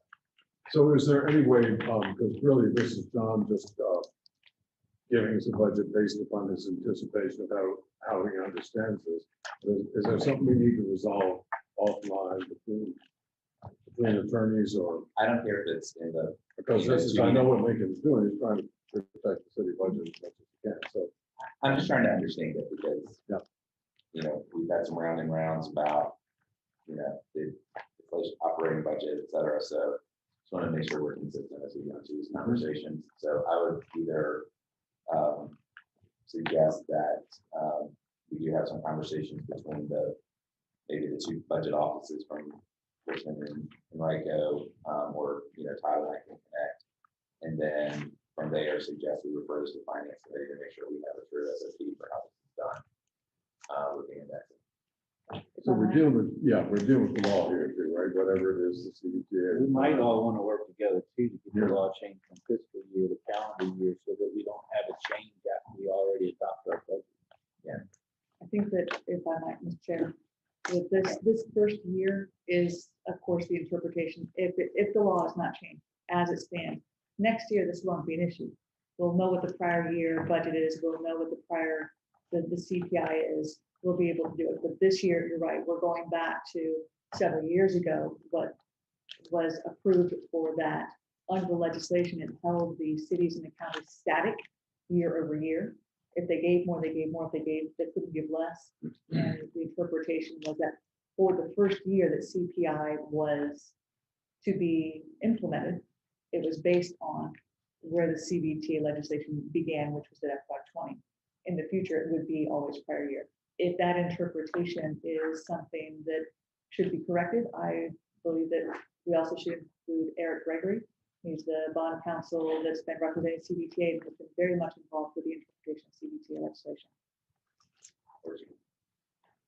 Okay, and we'll change the budget if we can change it. So, thank you. So y'all will work on this, I'm assuming.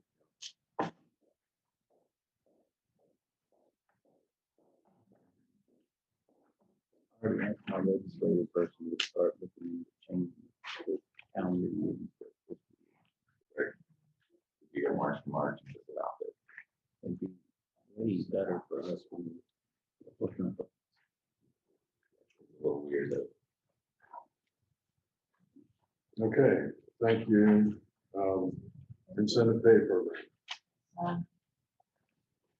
Programs when initially conceived don't always last the implementation exactly as we see. So growing pains. For the incentive pay program, as we have discussed repeatedly at this board for the past year, 2 years, we do have an issue with recruitment and retention. Specifically, we have issues associated with retention of senior operators, but that mid-range is where we have the most significant issues. When people get to that 5 years, they're seeing no increase in value that they're being paid, but they're also continually working the least desirable route. also see that in maintenance, where people have come in as mechanics or as other maintenance positions and ended up on second or third shifts for years, which decreases their quality of life. The incentive pay program we have discussed with the union is a base of value for the collective bargaining unit of around $2.5 million. That program would not change the contract. It would not change rates of pay that are associated with the contract or have been negotiated. It would be an additive incentive or attendance differential that would include collective bargaining units for $2 an hour for attending and showing up to work. This is similar to what HRT has done recently. The industry is watching this proposal very closely to see if it's something to be modeled. We're seeing some good growth in HRT, so we'd like to implement that as here as well. That should help with the market value of all of our operators, but specifically for those operators who are working the evening shifts and the weekend shifts, we would increase the differential. Right now, there's a differential of 30 cents an hour for the evenings. This would change to add an additional $1 an hour differential after 6 p.m. and would also add a $2 an hour differential for the weekends. There's times when more junior operators or mid-level operators are having to work at times that give them a lesser quality of life, or our more seasoned operators can choose to work different shifts for a higher pay. And that, of course, increases their pension in the future. So they would have those options available to them to give that flexibility to all of our operators. On the maintenance side, they would be eligible for, again, that same $2 an hour for attendance, plus the second shift would have a $1 an hour differential, and the third shift, which is that midnight shift, would have a $2 an hour differential to the $2 an hour differential on the weekends. We would also propose a differential for new hires. We are behind our market rates for new hires. New hires are making 65% of what the base operator is making at 100%, and it takes them as much as 3.5 years to get up to standard pay, which means that they're currently making somewhere around $70 an hour. This would bring them up to 75% on day one, and when they're with us for a year, bring them up to 100% of pay, which would bring us up to market value and hopefully increase our retention of those new hires, especially those that will put through more significant training for CDL courses. We maintain those recruits here with us so they have market value pay. Now, that's $2.5 million request. The other $1 million is we've been looking also at administrative staff, and we have lost some administrative people due to market conditions where they can make significantly higher pay in other areas of the industry. Some people would stay with us just for a relatively modest increase in market value. They see that what they do here has value to beauty, and they want to get service. So we do a evergreen study as well as a study that Mr. Zinzarella and myself have done based on our past experiences in the market, both inside and outside of transit, and based on those assumptions and that study, we believe that a differential of $1 million is necessary to bring our salaries on the administrative side up to the market value.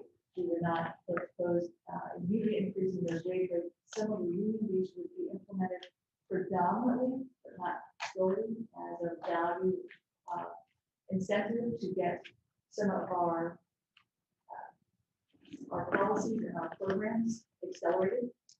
So they would receive a WIP, a value incentive performance plan, to be able to receive a bonus for this year. Should this year show that this policy is effective in retention, recruitment, and increased efficiency, we believe that it would be sustainable for future year budget, which is why we came to these values at a total of $3.5 million. The funding for this, we believe, should come from FY 20 and 21 budget surpluses. You did see in report from as well that we believe we would end this year positive about $3 to $3.5 million. We were about 600,000 positive the prior year, which means this could be completely funded with prior year surplus funding. The recommendation and the board approves the value program incentive retention pay in the amount of $3.5 million. We funded solely with prior year funds, and we reported out for a discussion of continuity in the FY 24 budget. Would someone move this so we can discuss it, please? So Gary Armstrong Move to second, please. Second, second. Okay, comments, thoughts, questions? So there was no negotiated agreement. There was a negotiation. I know it was a negotiation, but I'm asking very specifically. Yes. we did not- There was no negotiated agreement. This is, the union had their ask, and this is our retort, but there was no agreement. So the union specifically asked to negotiate base wage increase at $5 an hour. Our position was that we were not in a bargaining level position to change what was in the union contract. They held firm to that, and their position came back that they had no comment or no desire to engage in any kind of negotiation for incentive pay, and that management had the right to implement that negotiation. They have seen this, staff has seen this. What the union has asked for is that we come back to the table with a $5 an hour wage increase in the collective bargaining unit agreement. And again, we're not ready to do that. So you just said, did I just hear you say they said they're not going to comment because management has the right? That was their stated position in the email to. Yes. Okay, thank you.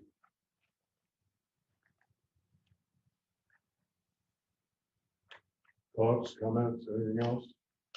So this is an incentive pay situation, both for operators, mechanics, and also some work with our administrative staff. You ready to vote? And moved and seconded that we approve this budget amendment. All in favor, say aye. Aye. All opposed? Amendment's approved. Thank you. All right, Mr. Zunzarella, the contingency fund policy statement.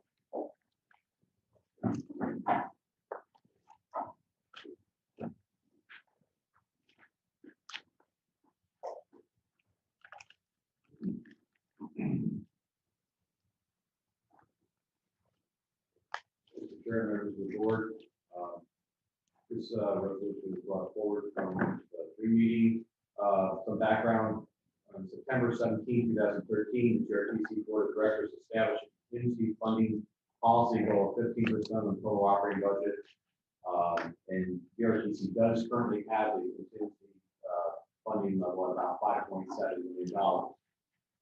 As part of the fiscal 2023 operating budget, the GRTC Board of Directors established a contingency funding policy goal of 25% of the adopted operating budget priorities. The amendment was $64.5 million, or 25% would be $16.125 million, obviously, with the slight increase here in another $750,000 or so. The policy in the resolution, this is basically the policy that was adopted in 2013 with what the use of the emergency use of contingency funds are and how the funding will continue. So I just brought those forward. So merely in the resolution is just to memorialize or get authorization to increase the contingency funding from 15% up to 25%, which is consistent with what was in the budget.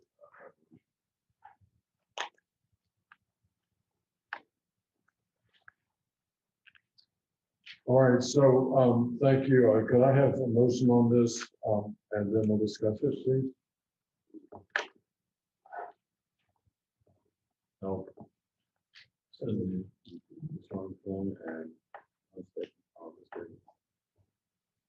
All right, so note here, it's allowing the contingency to be built up 25%. It gives the authority to the CFAO to move money on a monthly basis up to $100,000 up into the fund. And if it's more than that, the board has to approve it. And then to take money out, you can see at the top of page 87.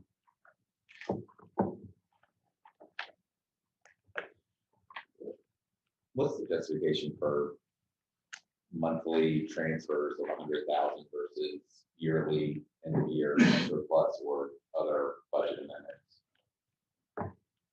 I'm I'm sorry, I've gone to the question. The policy says that we move to the contingency fund, funds in less than 100,000, based on monthly financial conditions. Why would we do that monthly instead of yearly based on, quickly city surplus policies? We do an allocation after we close the books on the fiscal year and our annual audit is done. We have a policy in place of what percentage of that fund goes into the reserve. I don't disagree. As we concluded fiscal 21, we had a $600,000 surplus, and it was prior to your arrival on the board, but we did bring that motion to the board and basically memorialize that there was a surplus and that we were going to restrict it or resolve it so that we for future operations, if we quoted the fiscal 22 budget if needed, but at the discretion of the board. So I'm happy, I'm amenable to this. I guess the only, what not being here in 2013, this was just to move the minimus amounts of money each month, which is the surplus account. Right now, to me, it's right now we're just sitting in fund balance. So it would just go into a contingency account. So it's still in your net fund position. So either way, I do, as we have done here, when we can go into next month, we come back and close July, when we have the idea that we have a specific amount of the fund balance, then a great resolution to move at once a year. And then obviously, the layout here is the CEO has the authority in consultation with the board to use the funds. So that fund, that policy was already set up in 2013, but it was at 15%. Now we're doing it's amending that policy from 2013 up to 25%. We have not been using that policy recently. We've had to have specific approval for movement. We did do it, when did we cut that, Gary? 2 or 3 years ago? Yeah, we had a board member who was strongly wanting that, so we adjusted it. Yeah. Temporarily. So we've been in a kind of a hiatus here, and he's proposing a firm statement of making this possible. And I don't have any decision. Yeah, sure. I believe, Lincoln, I think that what I'm hearing is the question about whether or not this should be moved monthly or at the end of the year.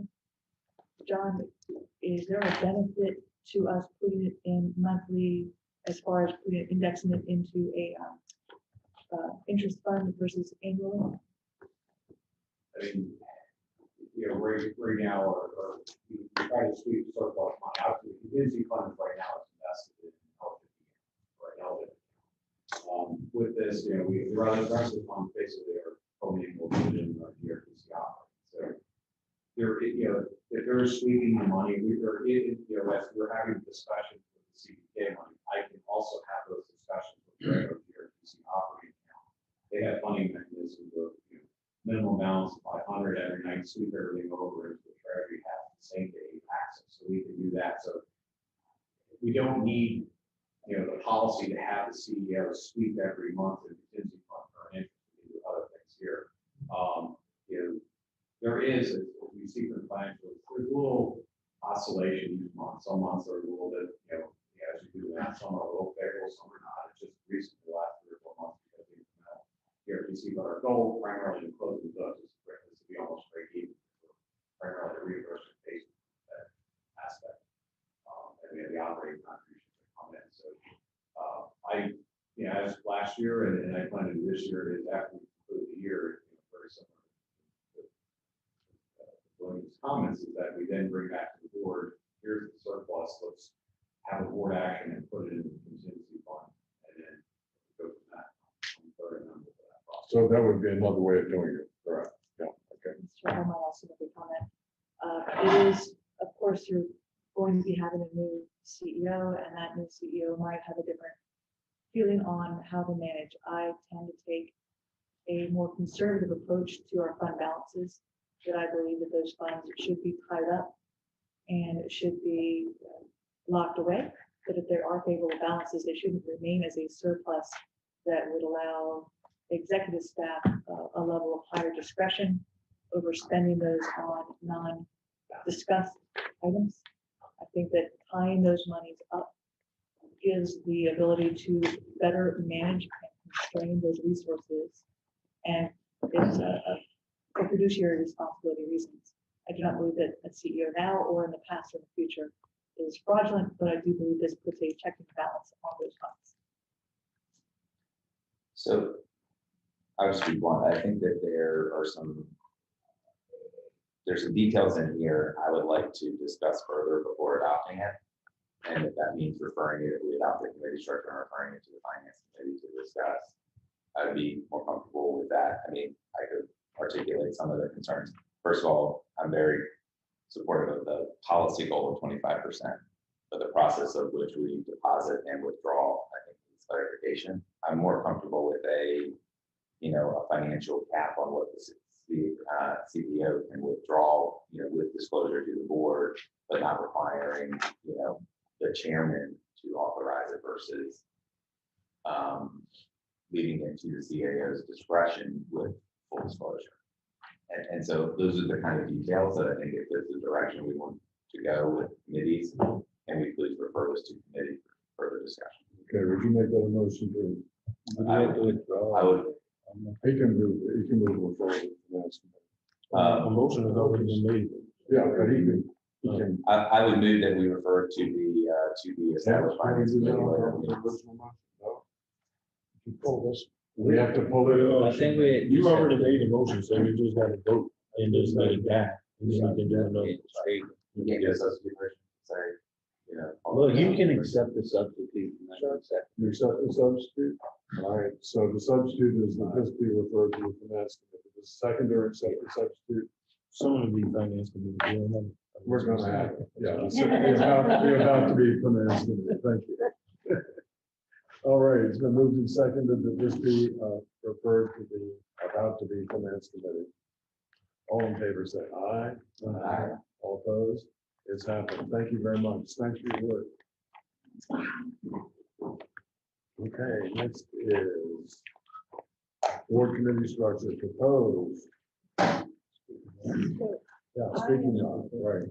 So I'm not going to go to the podium because although my name is on here to lead the conversation, this really is a board-led initiative. It is up to this board to decide how they would like to proceed as a body and adopting these. It's not up to the CEO to define that for you. I put together at the request of the board a recommendation several months ago for 4 different committees. Those 4 different committees at the time, if you recall, included a governance committee, finance committee, operations committee, and development committee based on comments from this board. That was changed to remove the governance committee at this time. That it was felt, I would recall the conversation that the governance issue should be at the end at the full board. I think that warrants ongoing discussion with the board in the future. Whether you want to add it back now or later, again, is a policy decision for this board. The other change from what was presented a few months ago is that originally the proposal was to include in these committees membership of 5 members per committee, 5 board members per committee at least. The rationale behind that was due to the state quorum rules. That meant that if you had 5 members on a board, quorum would be 3 members, or sorry, the committee, quorum would be 3 members, and that would continue to allow individual one-on-one conversations between board members on issues, whether they were in committee or not. The board felt that should not be a restricting factor, and so the change was put in place to recommend that it be 3 board members. That would be a member of each committee. I would say that while this proposal has that, I would caution that is still a significant concern of mine. As you have moved forward with a CE selection ad hoc committee that has 3 members, what that has effectively done is make 2 members, and those 3 members of the board cannot speak to each other at any time about what's going on in that committee without invoking quorum. The same will become true of these committees as well if you adopt this as proposed and as prior requested by the board. So should you adopt this package as it's presented, I would ask that you realize that those are risks. There are also assumptions in here about who would be on the committee, how often you would meet.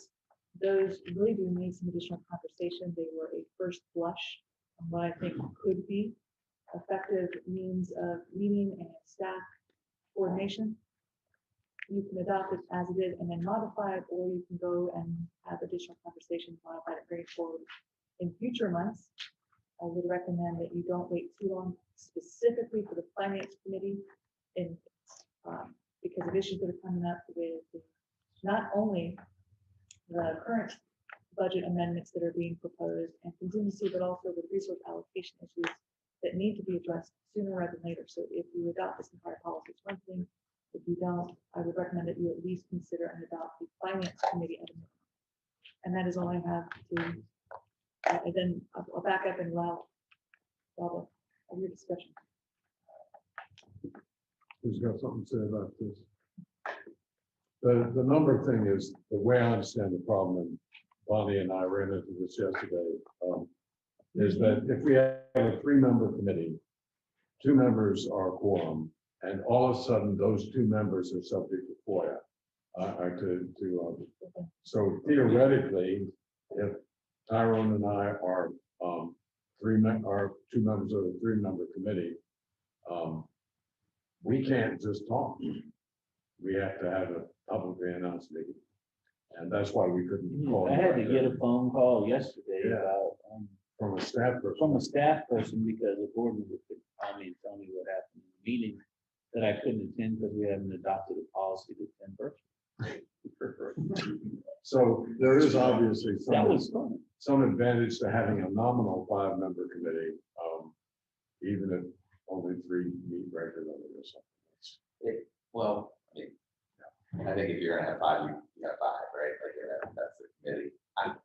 I think the idea of having, 3 was the idea of kind of dividing the work up a little bit more and not, because monthly board meetings is one thing. If we added 2, if everybody had to serve on 2 committees, add 2 committees to everybody's schedule as well. Now, that said, I do think that there's room for flexibility in how regularly the committees have to be. It can be based on, if there's something you prefer the committee to the committee schedule, just things like that. I would open it up. I could go either way on 5 versus 3. I think the point about 2 is that way. You can't even text your committee member to be like, hey, could you meet on such date? It's a challenge. I'm good with the 3. I just don't see how often we need to be talking one-on-one anyway. But you do 5, unfortunately, and it's just my situation, but I'm on several of these regional pieces. So I have a board member, and on every one of them, there's a board meeting and a committee meeting. Like if you do this and then we do 5, that's a board meeting and 2. Right. So, 2 committee meetings. I think yesterday, I think, was an anomaly.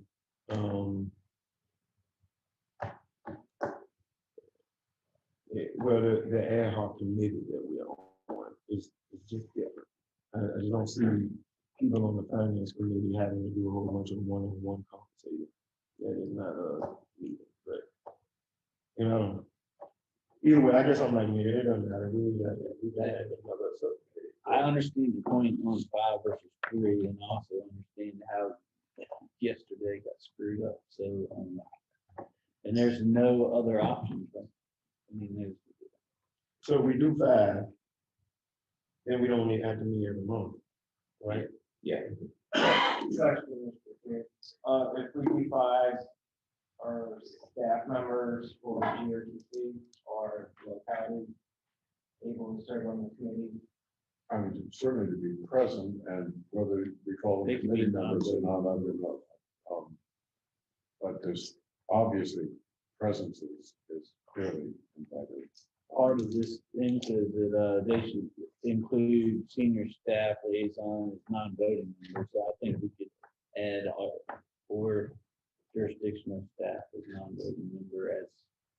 That might be looking at Bonnie's eyes. I think that, if they're non-voting members, they don't count towards the form. I think that's right. Yeah, they don't count towards the form. That's correct. Yeah, I understand. That was a great question. Because if you've had non-board members as committee members, then it would expand your membership. And make a larger forum, but Only if if they're it's not a- voted, then it's really not gonna make a difference.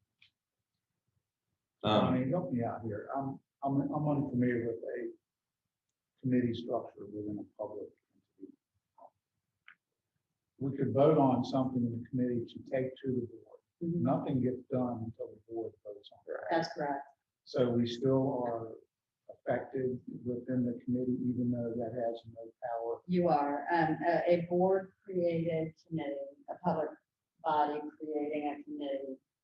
That committee is itself a public body. And the best example is, city council stand-in committees. And there are 3 members with alternates. Do the alternates count? No, No. Okay, so I think on plan RBA, I feel like we have alternates. We, That, yeah, but they get counted based on, we all allocate our vote to somebody else if we need to, and they can vote on it. But what I'm We saying could is, do that, though. We could have 5 with an allocation. Somebody could allocate their vote over to another person, but then that would still give 2 people or 1 person 3 votes, so that might not be good either. so I hear what you're saying. I guess what I'm saying is, if we have 5 members, only the people who are on the board of directors can be voting members of the committee. Is what you're saying. We can't do a designee on a staff or something like that. right, and the 5 members, that's more than half the board itself. You wouldn't necessarily have a quorum of the board because of the way Right, the because- board is set up. I mean, it's a policy decision. It seems a little unrealistic. What if we agreed to have 3 people that took up the topic? And every time all 3 of them discussed it together, they had a public meeting. Otherwise, if it was just 2 of them talking, it's not actually a committee, it's just Yep. people that are having that conversation to come back. Could you have 3 members with 2 alternates? I actually, But the alternates won't count unless somebody. No, but the advantage is if, if, say, Eldridge and I are both representing the city of Richmond, and I can't go to the meeting, he's my alternate, then we can end up with a quorum. I feel like I think I might have been one of the ones who suggested we look at the 3-member committee, given the need to divide up the work, but y'all, I'm happy to adjust and I think you can make a motion that we make it a 5-member committees to be, and the other thing I would say just for us as a board is, I don't think our committees need to be, formal and taking, these should be more work sessions where we talk through the finance, hear from staff, hear recommendations, et cetera, and then, just take the example of the contingency fund, like, let's see if we can workshop a recommendation to send to the board, but it doesn't, we don't need to create a large bureaucracy of every paper has to go through the committee, et cetera. Let's use these for the work we need to do and call them as needed rather than make it a standing monthly thing where we all kind of feel, I'd rather know, hey, we've got something in front of us, let's make sure, let's call the finance committee, let's call the development committee. We want to come together and talk about the infrastructure plan or et cetera. And so, we could have a little rotation here where in the full board meeting we say, we're looking at, we want to talk about this. We recommend we have a committee workshop, staff can present detail. And then whether it's 3, 4, or 5 of us who are able to attend the release for the forum, we can report out to the full body what the either consensus or et cetera, and just try to, because I just don't think we're going to be able to workshop a budget in a board meeting of 9 or get into editing a draft policy. I think so. 5 members with at least 1 from each jurisdiction. Absolutely. Yeah. What's that sounds like a motion, so what's the short version? My motion would be to amend the current policy in front of us to say 5 members. I assume that means you need to also say change the 2 directors shall represent a quorum to 3 directors shall represent a quorum. I think it's implied that we would have a committee structure that's representative of the jurisdictions. And I don't know that we need to write that in policy. And then I would move those amendments. Second. Okay, second on that? Second. Okay, my understanding is that the key pieces of this are that it's 5 rather than 3, and second, that we're not gonna set up a policy whereby everything has to go through a committee before it comes to the board.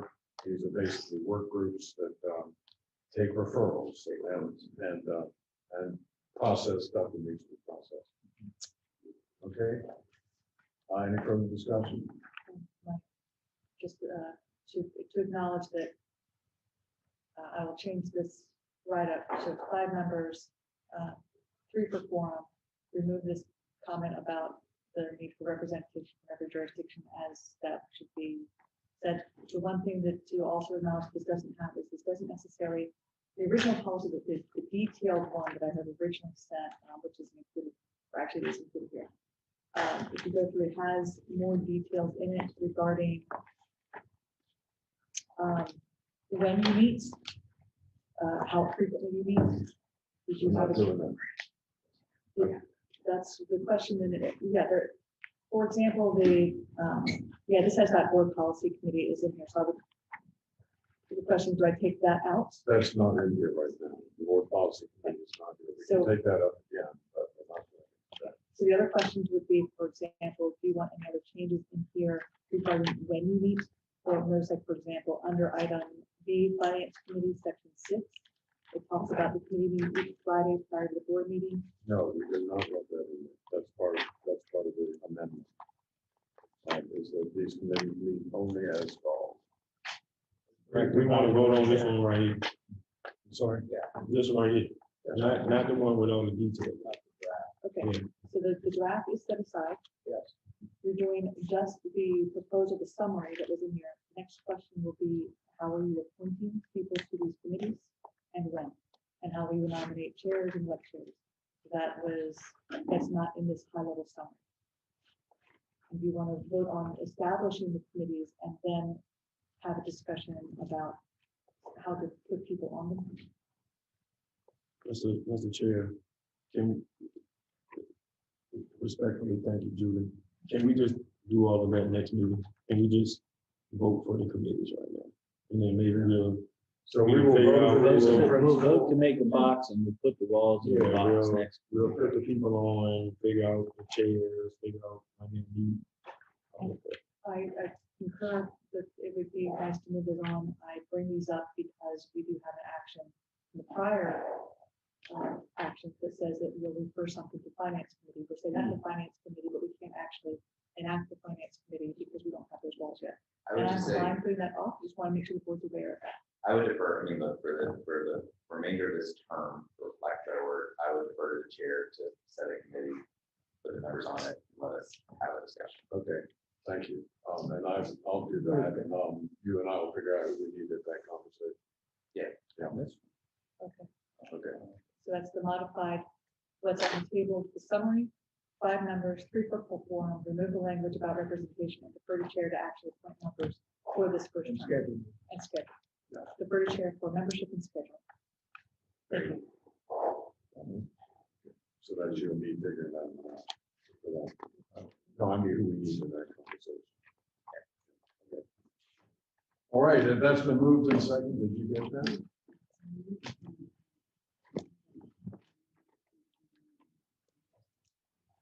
As you mean the one we.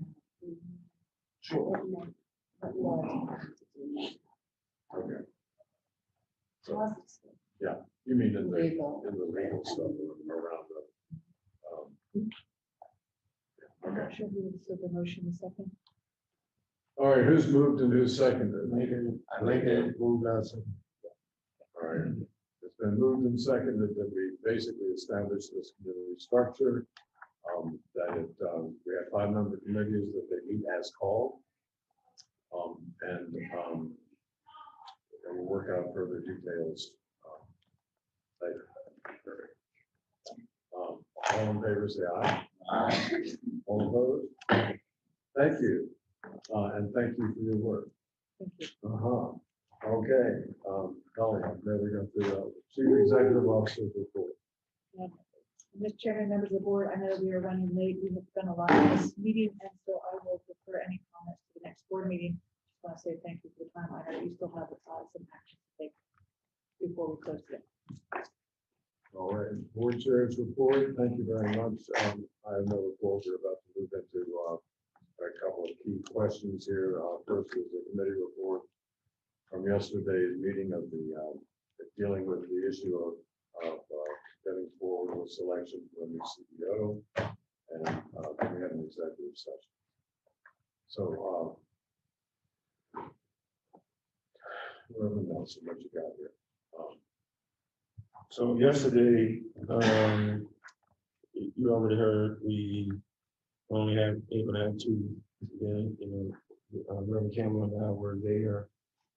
Ms. Engel couldn't join because of FOIA. It would have been a FOIA violation. So, We appreciate your time. yeah. So I'm the chair. Reverend Campbell may or may not be with us, so I know I'll be around. We did hear from the HR director. Now, is Mona Lincoln, is she the okay, so we heard from Mary Selby, Yvette George, Mona Atkins, Easley, the three HR directors. They kind of gave us a sense of what they've done with the executive director search with CBTA and some other searches that they've done. A deep dive, if you want to call it that. Some of the things that they say they would be able to help us do would be there's flexibility to accommodate whatever our needs are. They will help create recruiting profiles, marketing plans. They recommended that we advertise for a minimum of 30 days, that the roundtable will help us interview, set up scheduling, etc. There'll be no cost specifically for them, but a budget will need to be set for the process, meaning advertising, marketing, travel, etc. We talked some about past and present models. The headhunter conversation came up again. Reverend Campbell talked about how last time we used the headhunter, spoke to several members of senior staff, spoke to all the board members, etc. to give priority. I wasn't part of that process, so the HR group would not do that. They wouldn't be talking to senior staff and all of us individually. What they have done in the past is to accumulate all of the information that we want to be shared on the recruitment process, etc. We did talk about, we went through this process 3 years ago. I'm not sure how far we need to deviate from what we were searching for the last time we were looking for executive director, but that's up for this group for a conversation. Reverend Campbell and I and the group thought that a hybrid model may be what, and I would assume that's a recommendation that we have. A hybrid model of finding a headhunter to help us shake the trees and the bushes to get some folks to get interested. But then the process, how HR folks would actually run the process of interviewing and setting it up. And so you wouldn't have to pay a full-fledged price for a headhunter, but you will use them on the front end. So their suggestion was when you just put it out, you may just get people who are not working like that. So a headhunter will know people in a specific field who they could put some of the stuff out might be a dimension. So anyway, we need to schedule a meeting with the committee in person, and we need to do that soon. I think responsibility is for us to kind of build on what we have and take the job description that was established, we circulate that amongst the group, get people's comments, and then put something together. for us to put out, and set a timeline. And we've already asked, Joe, who was on the call yesterday, to get with, procurement, just to see what the process would be to secure it. So I think that's in essence what we talked about. Thank you. On the, in the last time we did this, Renee Narlock, who's a consultant, interviewed each board member. We actually went after community members as well. We were really doing some major changes. But Renee interviewed each board member and senior staff, talking about what we were looking for in the position. When we get together, I'm thinking the three of us can talk about what we might do to help us have a pre-conversation about what we're looking for. So that if the HR roundtable people don't do it that way, we can still do some prep of this board for its for our common vision. And we do have, of course, these other issues, which are either we're going to have a board turnover within the next 2 or 3 months. We need to look at how we include potential new members of the board in this, and how that whole turnover thing affects that process. Tanya, are you still here? So we talked, she and I talked before the meeting, Tyrone, about the business of seeking a recruiter. To do the recruiting business, not running the whole program. We don't have to go through a full procurement process, we think. We can be close, but we can, you know, review their approach, their work plan, Right. pricing, timeline. So we can ask for that information. And so that's a process that we can in fact go through. That's a fairly quick one, should we ask for it. So, Darren, you want to say anything on this? No, I like the hybrid approach. I think you guys are thinking about the right way. Again, this industry is, you got to have insiders to find the good candidates. And so I like how you guys have thought about that. The other conversation we had, Tyrone and I had briefly, was about the business of cut down from a long list, from a larger list down to an interviewable group, assuming the whole board wants to interview the final candidates. And we can discuss that again. Still, as you know, there's a cut down period from, whatever you get in applications down to the interviewable number. You can delegate that to a subcommittee. If that happens, Lincoln, you and I need to talk again about who's on the subcommittee from the city of Richmond, because I won't be continuing. So, or you can, well, the HR people don't want to do it for us. Actually, I don't think they want to do it simply. Do the cut down from whatever the number of applications. You said they don't want to do it? I didn't get the feeling they wanted to give us the short list. That's a question. I don't know. I think I don't think they, not perspective. I think they could pull it down to qualified applicants. Yeah, They that's just right. qualifications Yeah. without- But that might give us 6 or 8, and you're not going to want to do 6 or 8. That's Then And then that's up to us. as the whole board decide. yeah. Well, that's the whole board, or it's a small group. That's all I'm asking. Okay.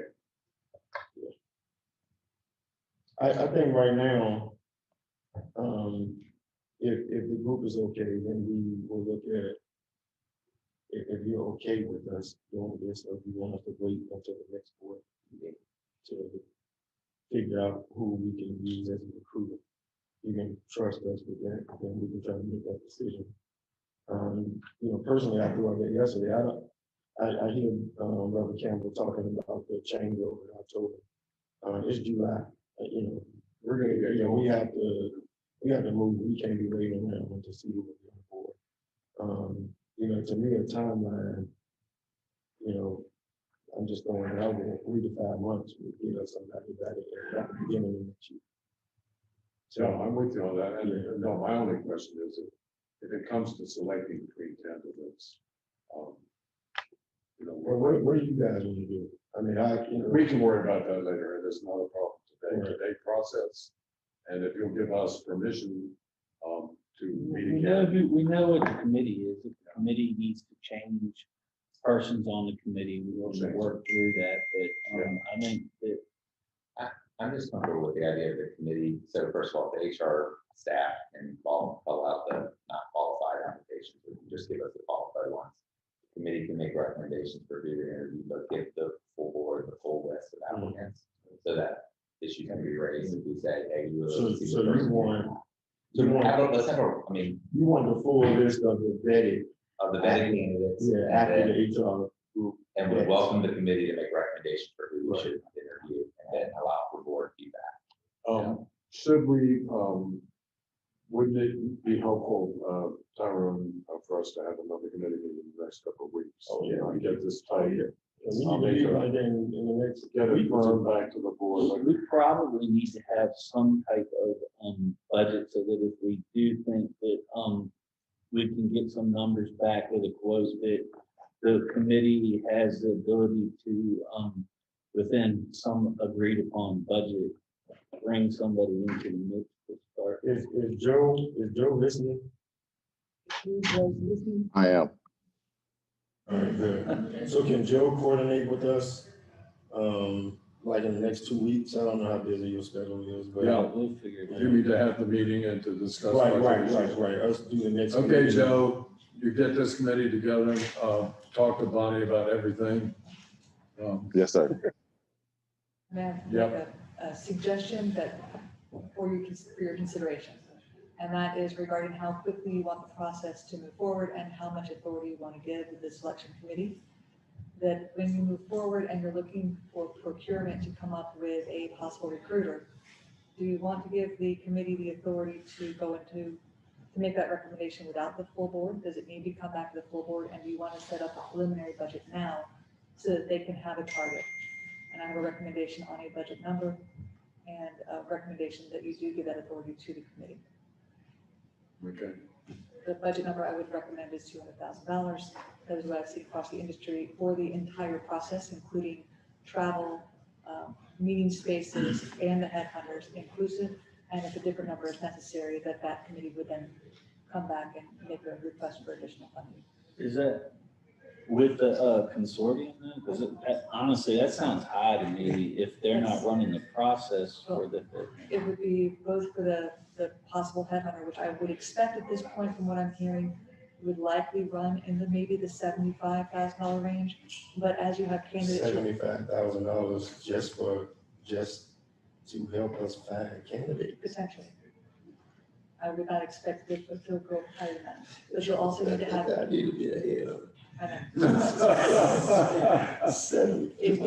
If you try and do too low, you will not get the right headhunters and they won't have the industry reach. You also will need to have money set aside for meeting space, although I understand that there'll be some of that will be probably given. You'll have to have money set aside for people to be brought in for their first, second interviews, their hotel, their travel costs. That starts to add up.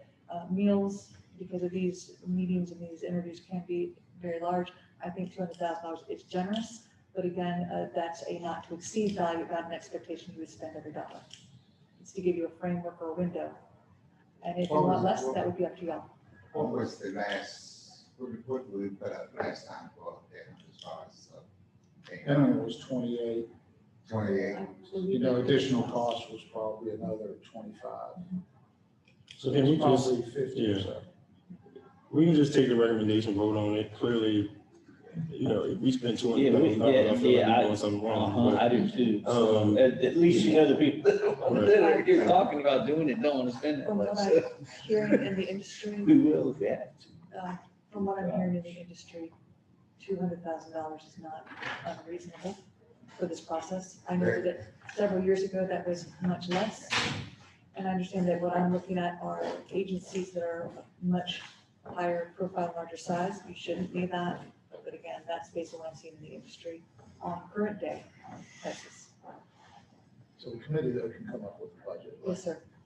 I'm just at this point trying to ask that, give you an idea so that you have some discussion and you can come up with a budget and that you can act prior to the next board meeting. That's all. You can So I reduce it. don't think we're gonna need, so, I'm trying to limit my own self, I'm on the committee, but like, if we put 100,000 in and we need more, we can always come back and ask, but 100,000 gets us through anything we have to do in the near future before we can have another committee meeting, right? Do we need to do we need to set the budget for the whole thing, or just say that the committee can act up to this amount of money if needed? That would be appropriate as well. And so I'm thinking that 100,000 is plenty to be able to get to another board meeting. Like I said, it's up to y'all. I mean, so, Yes. I'm trying to put a limit on myself, so. I'm just. I think 100,000 should be reasonable. 200,000 is too damn much. Uh-huh. Okay, so could I have a motion to give a budget of up to $100,000 And approval to move on it. to the committees and, so the committee can in fact allocate that if necessary. So I really don't think we're gonna have that much problem getting qualified candidates. You know, there are so many ways to put out the information. You got after, you can put it in the transit magazine and all of that. Some of that work we can, hire HR people can do. Unfortunately, I would not recommend that you ask our current HR to do that. We are about to lose one of our senior people. She's I'm not No, talking no, about he meant the localities. Don't worry, committee's got it. He meant the localities HR. Yes. Localities HR. I Yes. don't think it is- So it's been moved and seconded that the committee have authority to spend up to $100,000 to allocate them for immediately And authority to contract. and authority to contract. I don't know that we need to do that. Yeah, I mean, we'll be back At in this a month. point. Yeah. Just do it. So do we have authority to contract or not? I can't remember. I No? think the contract has to get approved by the board, right? Okay. If it's under $100,000, it only needs the board. Oh, you're talking about the contract for the. For the head. Recruiter. For Oh, the yeah, recruiters, sorry, yeah, sorry. yeah, that's what we're talking Sorry. about, not for the. Yeah. Yeah, let's strike that. Yeah, okay. Okay. Any questions? All in favor, say aye. Aye. All opposed? All right, we need to go into executive session, and somebody has to read something, right? All right, Todd, would you read the whole deal? Yes, sir. I move that the board hold a closed meeting pursuant to section 2.2-3711A1 of the Code of Virginia to discuss the assignment or appointment and salary of an interim chief executive officer. Thank you. Second? Second. Moved and second, we go into executive session for that precise purpose. All in favor, say aye. Aye. All opposed? It's passed. Am I supposed to leave as well this time?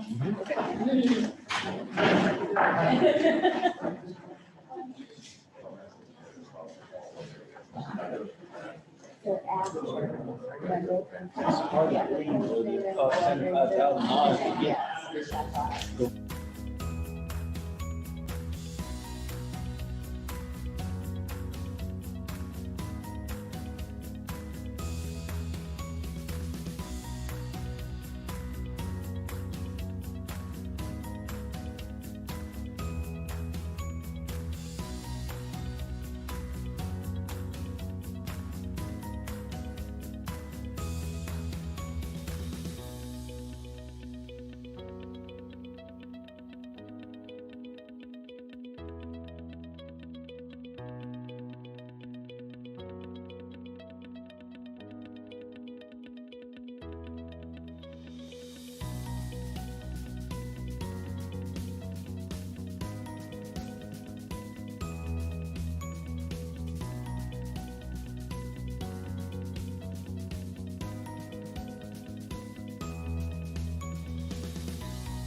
I actually need to go back online, but what we do, either way. Dexter, I should have mentioned this last one, is our interim IT director. And I wish I would have said it before, but next month I'll have to do that. And He introduced himself that way. yes, and he's, just didn't announce it, usually I would announce it, especially if we do questions. So really proud of where he's stepping up. That's him behind the screen, literally the man behind the Thank screen. you. We do have some time constraints. on Yeah, public are we hearing, up so yet? We need to be up as fast as we Are can. we live? Okay.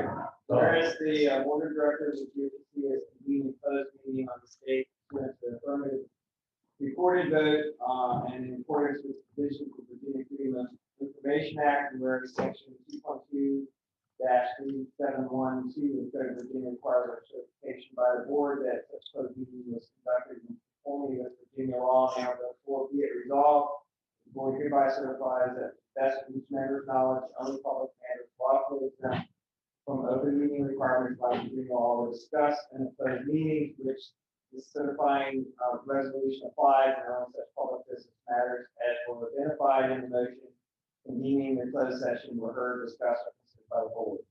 Is this you, Ashley? Are you reading it? I am, all right. So certifying, Reverend Ben Campbell, Aye. Mr. Gary Armstrong, Aye. Mr. Elbridge Bowles, Aye. Mr. Lincoln Sanders. Aye. Mr. Jim Eagle. Aye. Mr. Tyler, Reverend Simons, Aye. Mr. Todd Graham. Aye. Okay, thank you. That's passed. Do we have a motion? The motion. For the meeting? Okay, Gary, you gonna make this? oh, you want to make it? Go ahead. Okay, so move, the appointment of Cheryl Adams, right? As the interim executive director upon, the departure of the current executive director. Second? Second. Any discussion? All in favor, say aye. Aye. All opposed? If there's no further business, this meeting is adjourned. Yay!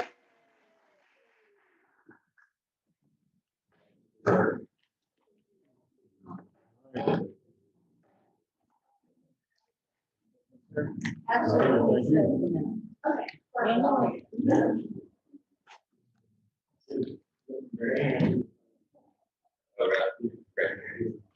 Okay. Good money guy.